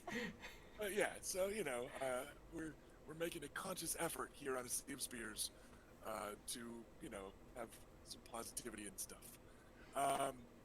Anyone else in particular that we'll stick with Addam for the moment, but then did anybody else think of any last minute? Oh shit! I should go talk to so and so. I don't have like anything right this minute because I think while there are definitely other people Adam really wants to talk to, he's also terrified of talking to them, so he needs a run up. So he probably won't talk directly to the particularly impressive people until later. He probably needs a few more drinks in him. I'm assuming you mean Loris and Renly. Yeah. Yeah. That's just me jumping out on a limb on the people that Addam is the most impressed by and the most nervous to talk to. Yeah. All right, the rest of the Nymaryen So, siblings. Any yeah, particular plans? Luke will ditch the bros after a while and go get cleaned up and dressed in his finest silk clothes, etc., for dinner. So, Okay. I'm assuming everyone else does the same. Yeah. I don't think Raina's gonna shuffle in a bathrobe and some bunny slippers. What up, bitch? What up, bitches? I'm gonna just grab some dinner and I'm just like. I've been shuffle looking, through the- I've been looking for so, outfits but for this you never thing know. for weeks. So no, no. I think the only thing that would be more surprising than that is if Adam showed up in something. Yeah, like pajamas. Yeah, I've got a shirt that says straight out of Flea Bottom. Adam, And- Adam swaggers into his name day feast, opening feast, with black leather pants that have juicy on the ass. no, no, never. Oh my Well, god. definitely not the last bit. Okay. He has worn leather trousers in the past, but like he was trying out something. All right then. What before everyone, goes to get dressed and ready and all that shit. I just want to point out that like every time that I've seen like barracks since like because it was like we met at King's Landing and then there was like a little break there and then we were at war and now there's been a break again and now we're here. So there's always like this testing the waters phase of getting, used to interacting with him again, where I'm like, well, how's it gonna be this time? Are we, Mood. Are we still friends with benefits, or is it just benefits, or is it just friends? Because it's hard to tell because we're Yeah. definitely on a weird balance there. And You maybe need to have You maybe need to have a conversation about this. we talk about it, then we have to deal with it. During the Big mood. during the follow up to introductions this time, you notice that he points out how close and nearby other Stormlanders pavilion tents are. And he mentions that in the time that they had since Anders' Folly and the fall of House Ironwood, they made a hasty visit to Starfall. They rode back there to visit with the knights, and it was very lovely to visit his betrothed Illyria. So he name drops enough stuff early in the convo that you're thinking booty calls are probably going to be off the menu this week. Or at least that's his And why plan. the fuck did we invite him? Or at least you think that's his plan day one. Okay, we'll see how long that lasts. But Yeah, we'll see. You'll there just will wear him be down. over the course of the week. utterly relentless flirting then. Yeah, and he's still being absolutely charming, and he's not like holding you at arm's length or acting like he just met you. Yeah, he's being Barrack, he's being friendly and flirtery and dashing, but it looks like he's dropped a couple subtle hints of like we probably shouldn't bone all the time. Okay. I mean, Yeah. at least like not during the competition. We'll have to see how it turns out then. She says, looking snubbed. I mean, frankly, like I'm feeling snubbed as well. Like, what's wrong with my sister? You cad! How dare you? All right then, we've got about 40 minutes to go, so that should be long enough. Ash, what's your outfit look like for the opening? I kid. 20 minutes later.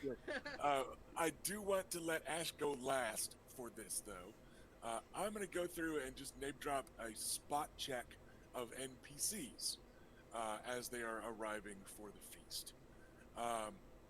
Edric and Lord Barrack arrive together. Lord Barrack is in his indoors cape, the little like half cape that he wears.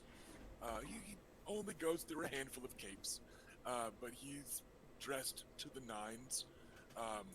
It's not the same outfits he was wearing in King's Landing, and that's the case for all the rest of the lords that you recognize for sure.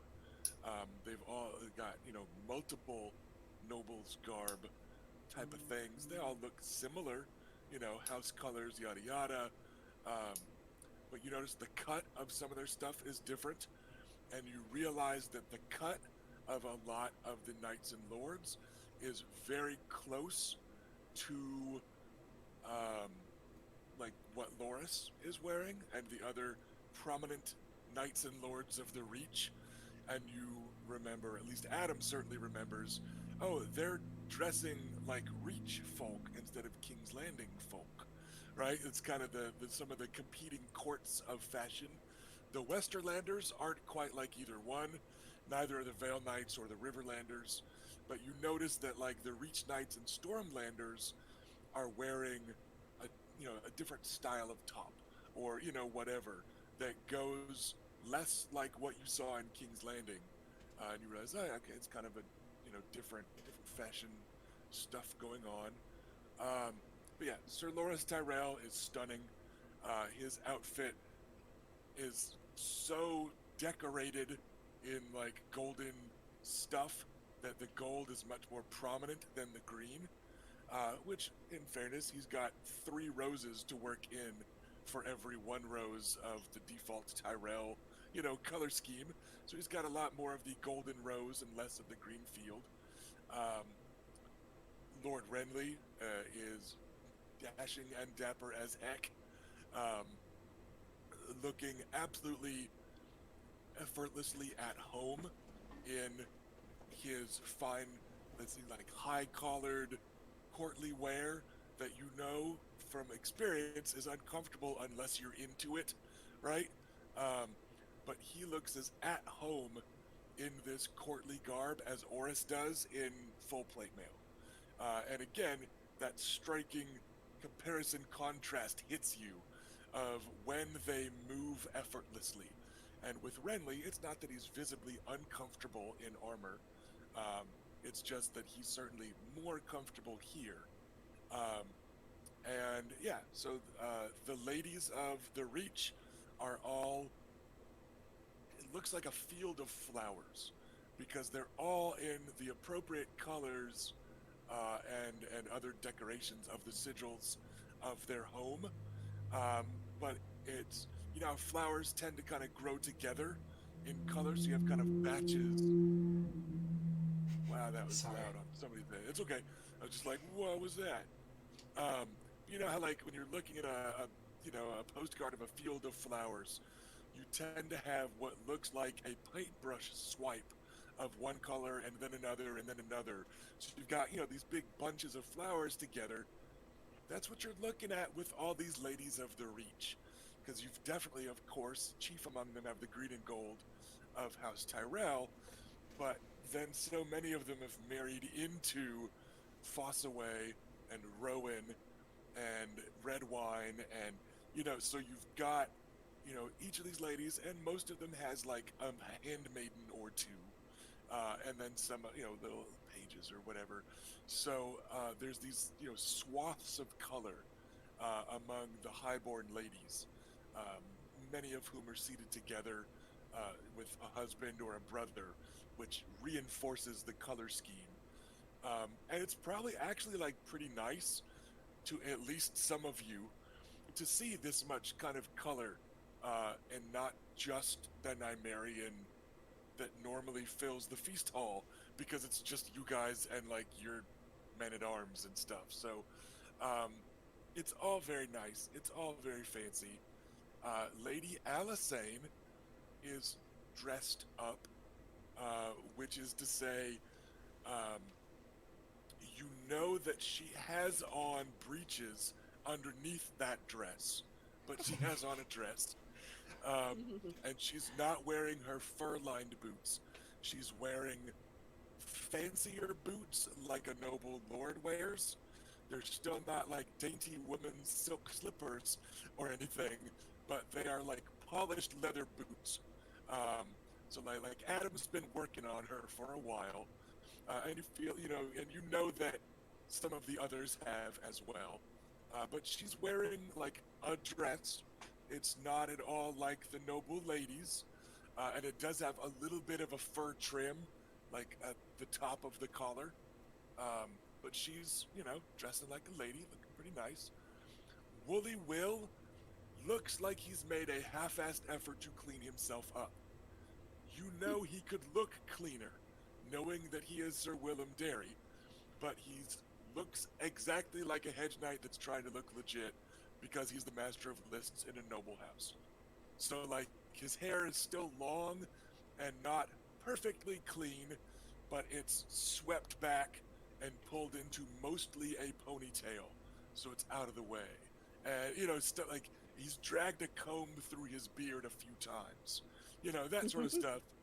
Um, Grandfather is of course absolutely impeccable, and he has opted for the mostly black, with on the outfit, the clothing itself, and he's wearing kind of a lord's robes, um, which helps keep the chill off at night.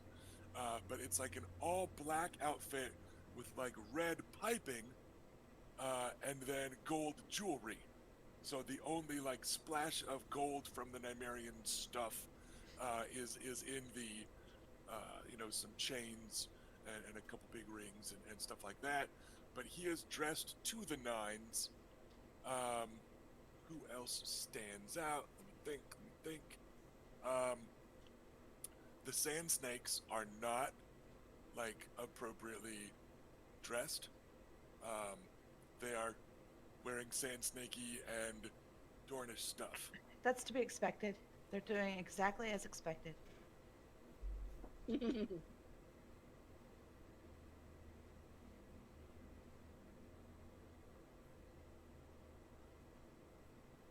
One second, y'all. Robert, you okay, man? I am sorry. I'm getting a little sleepy. My apologies. Okay. You just like we're randomly hitting buttons and then nodding off and stuff. Sorry about that. Okay. It's all right. I'm gonna grab I my wanna energy be drink. sure. I'll be back in a second, and then let's. Or don't. Just drink some water instead, maybe. You thirsty bitch. We don't need to... Water. That parasite-ridden oxygen and hydrogen. Never. Not this one. All right. So the sand snakes are in like nice, practical leather outfits, but they're clean, but they're kind of practical leather outfits. Kind of like you saw them in the show ish.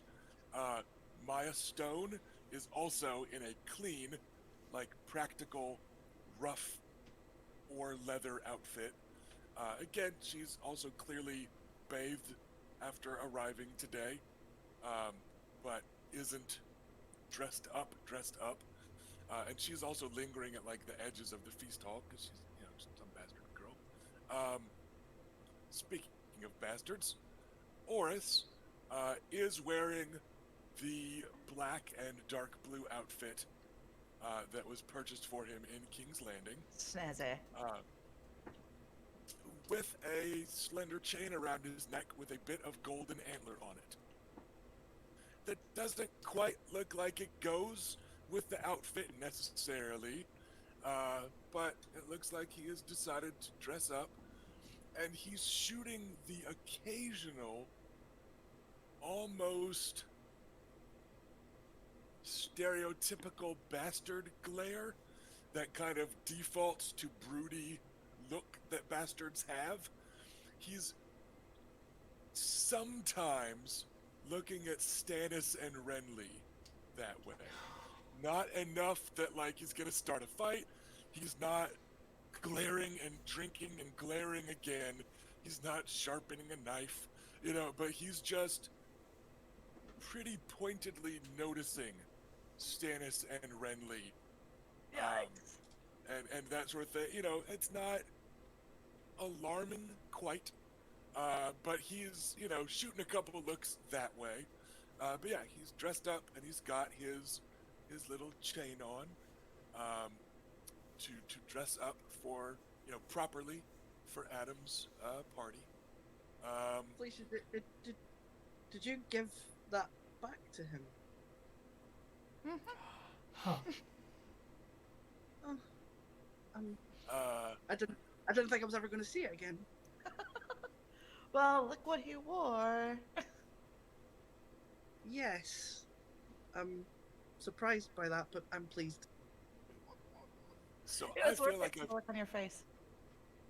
I've covered the NPCs that need covered. Stannis is technically dressed very nicely, but he still wears it like a suit of chainmail, right? Like he just never looks nice. Like he looks highborn, right? He's got this aura to him of like discipline and stern nobility, but he never looks nice, right? In the same way, like Tywin Yeah. Lannister doesn't look nice. He just looks appropriately dressed for his station. Thank you, right? Stately. So it's kind of the same thing. Yeah, stately instead of, necessarily attractive, or for lack of a better term. But I feel like on most of the NPCs, any other NPCs in particular, you need me to check in on or describe, or are we ready to move on to player characters? I'm going to move on. Yeah. All right then. Let's do it in reverse age, so that the Nameday Nymaryen gets to describe his outfit last. So Reyna, Zal. All right. So I had two different options that I was balancing between just based on how this whole first bit went. And so what I have decided on is this actually rather simple gown. It's a two-piece gown with midriff showing because we're in Dorne. And I'm Dornish, even though I look Valyrian. So we will, it is a lovely, our wine red color. And it is, I have a picture.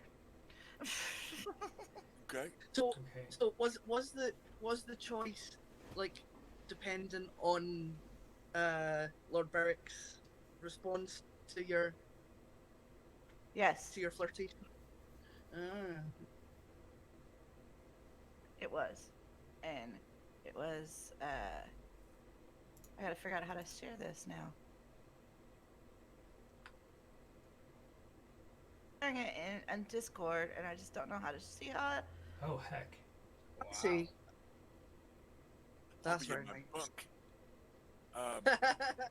Post a link, and you can post links in Twitch, or Some we people can can. awkwardly I know point I the can't. camera Some at people the can. picture.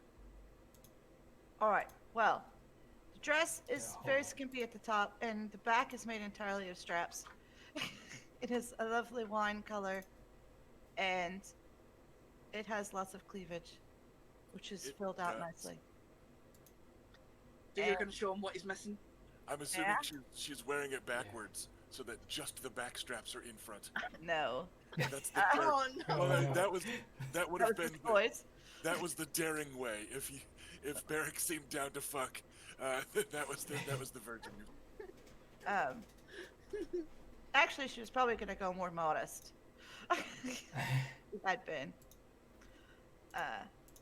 But anyway, so and with that, her jewelry, she's wearing a necklace with, it's the wyvern necklace that she wears very frequently.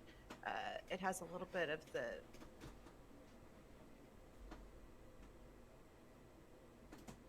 Who's to talk? I was trying to show the triangle shape, like one of those necklaces, almost like almost like a piece of chainmail, but it's beads, you know. Where it- Oh yeah, I know what you're Like talking a- about. you know, and at the bottom is the wyvern, and it just peeks down into the cleavage. And a headpiece in her braided hair. She's got her hair all up and braided off of her neck, except for artistic strands that are curled. and then she's got the headpiece with the chain, the fine chain, and the little it's silver with the Nymaryen, the red wine colored jewel on her forehead. Garnet? Garnet, sure. Garnet works for wine.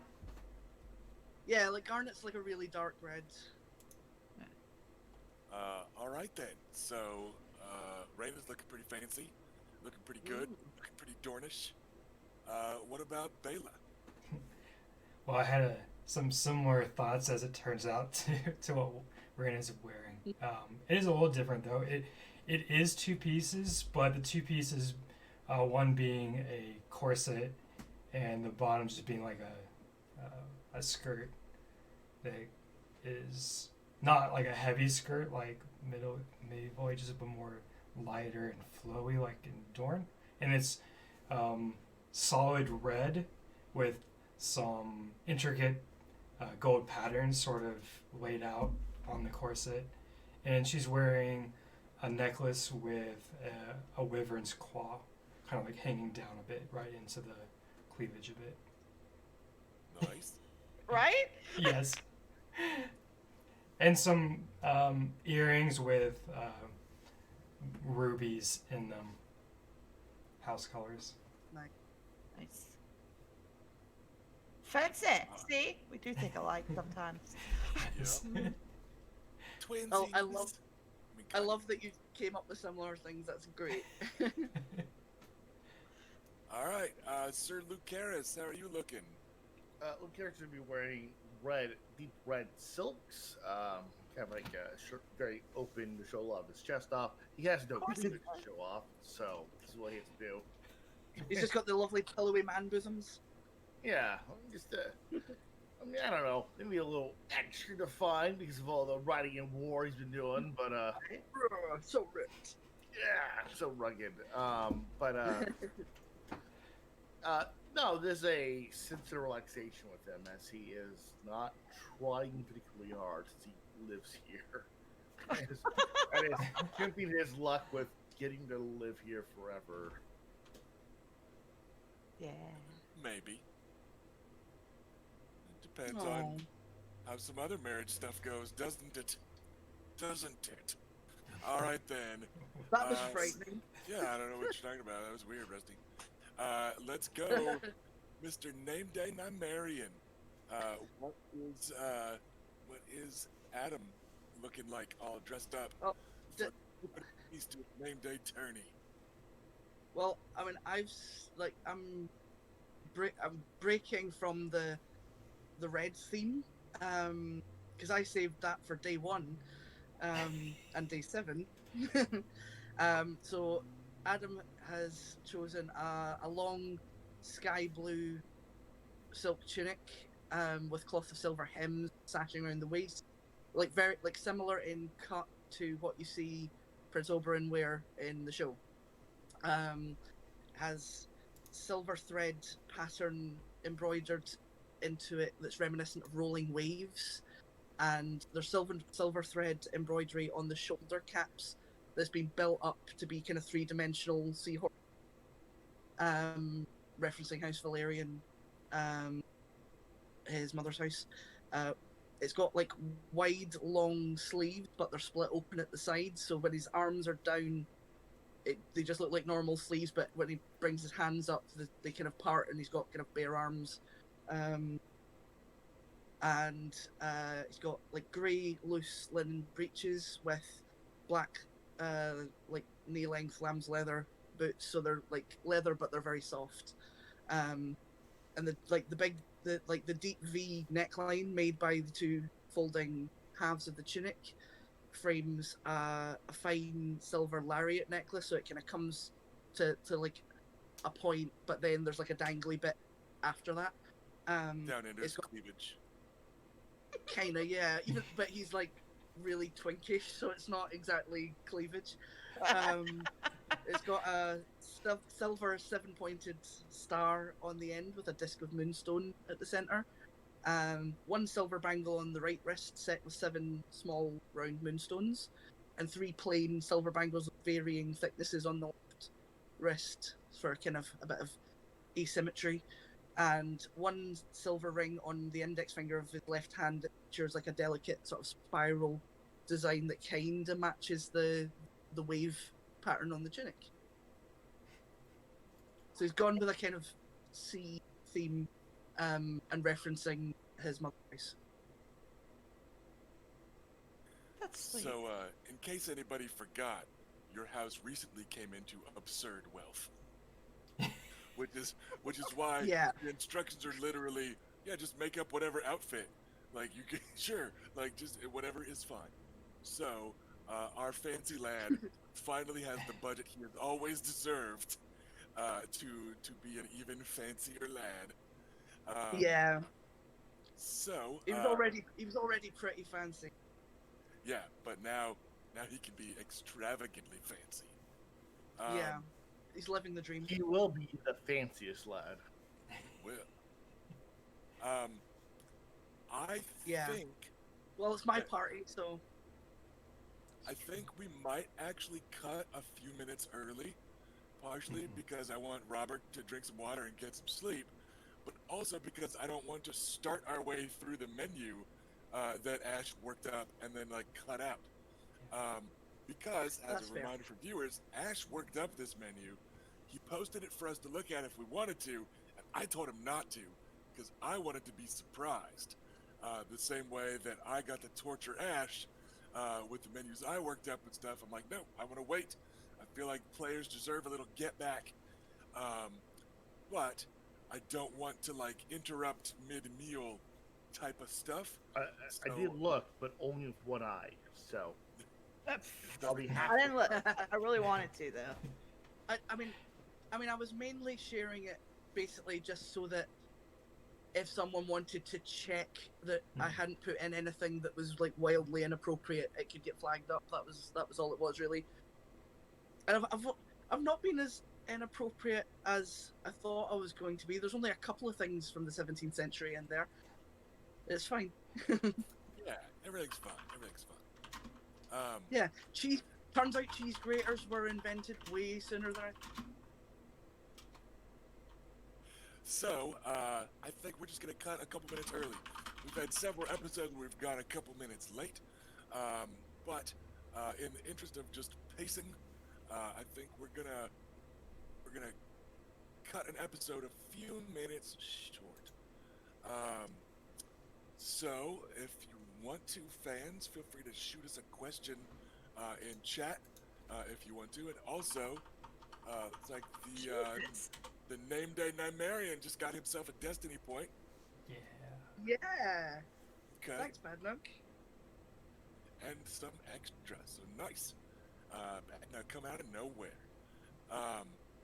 We will add that to my notes. Make sure you get yours in your notes, Adam, and all. Yeah. Wow.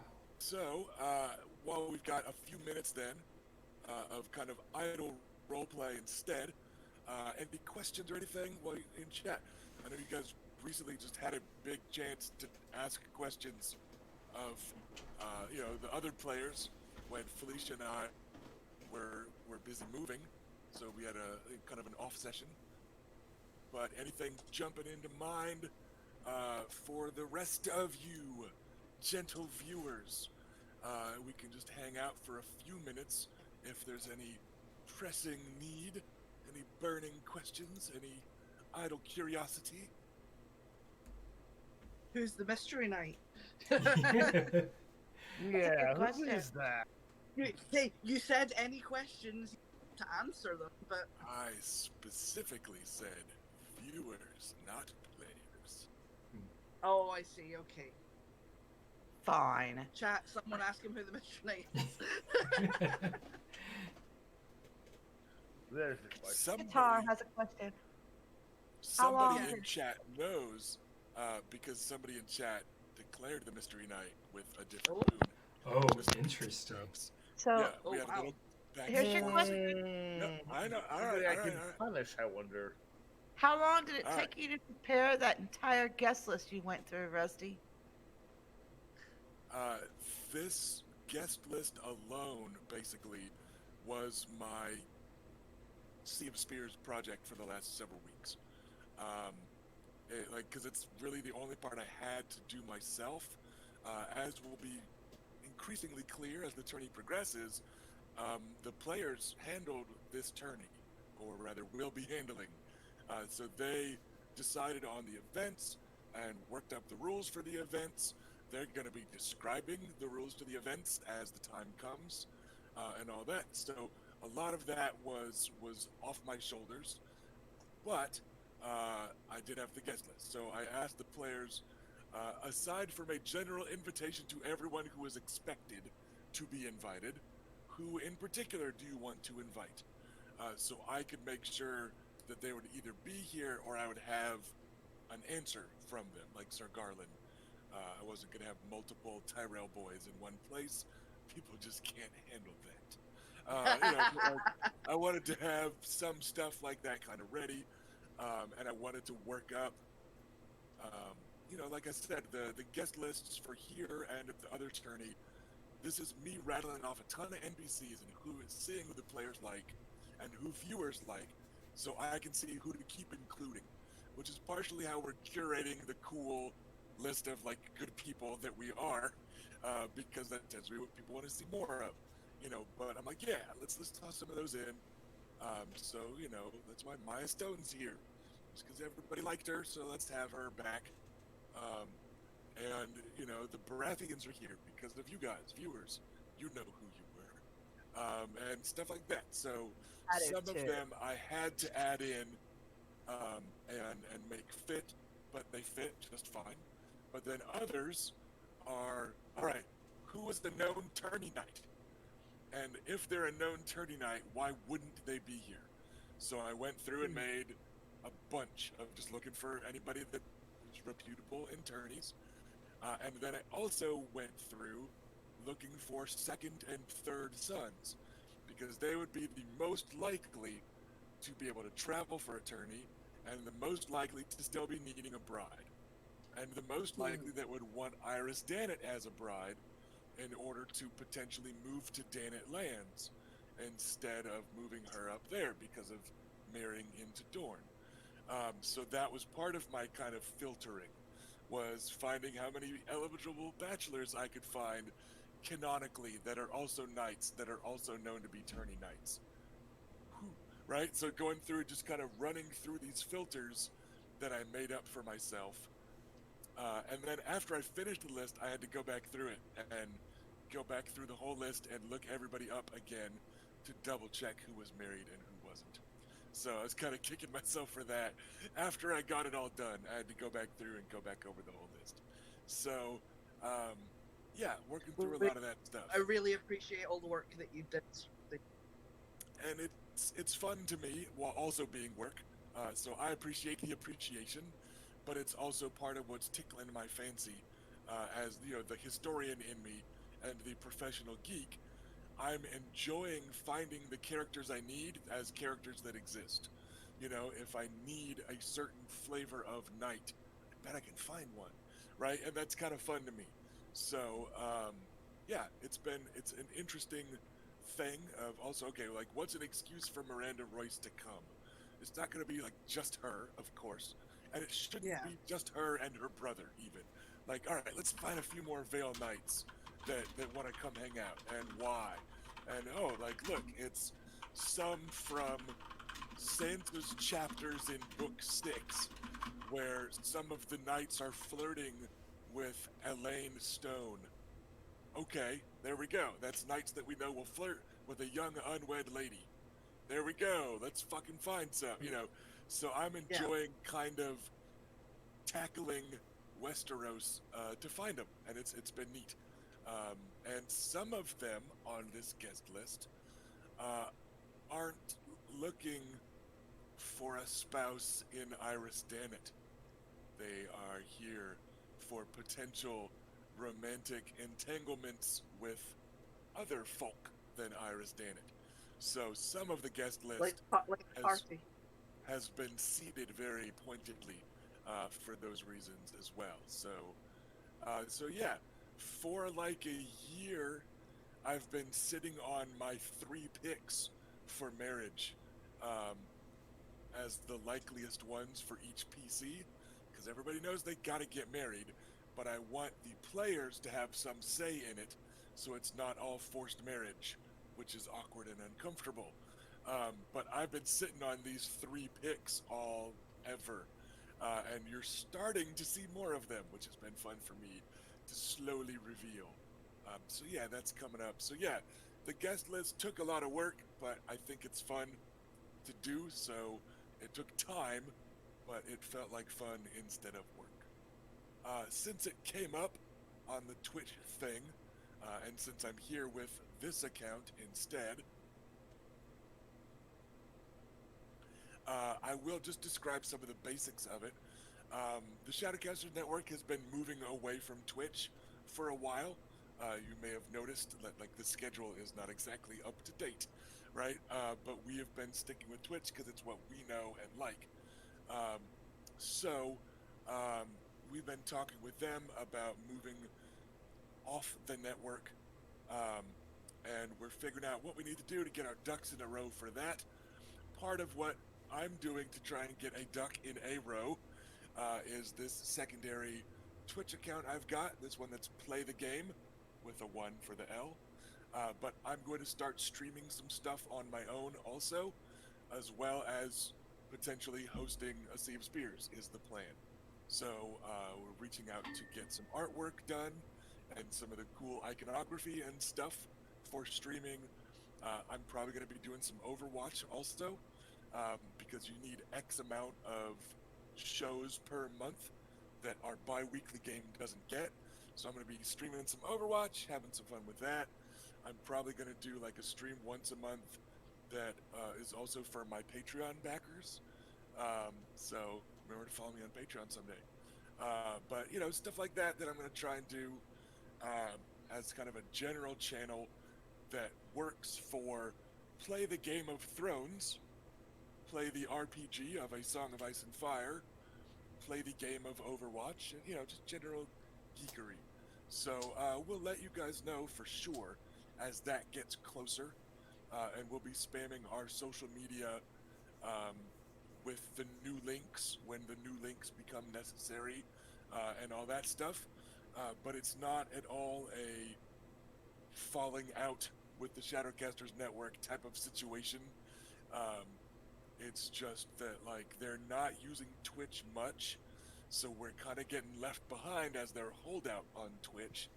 So we need to kind of take the reins ourselves for some of the stuff that we need done, without it distracting from them and the stuff that they're doing on is it YouTube Live or YouTube Now? I forgot what the stupid name is. Live, Now I think. or Live. Okay. Way too many different apps have a secondary little app name, right? Like HBO has like 5 different ones, you know. So on YouTube Live, like they're doing their own stuff, and it's just an extra layer of work for them, and it's an extra layer of hassle for us. And like, yeah, so we're gonna get our own Twitch going. And in theory, I'm working on a Discord channel and stuff like that too. So we're just gonna, you know, keep the transition going smoothly, and we'll definitely keep y'all up to date as it moves forward. But yeah, we're starting to get our ducks in a row for that. Yeah, it's not another rap battle taken too seriously, or you know, something like that between me and the. It's not a fight. So yeah. So all right.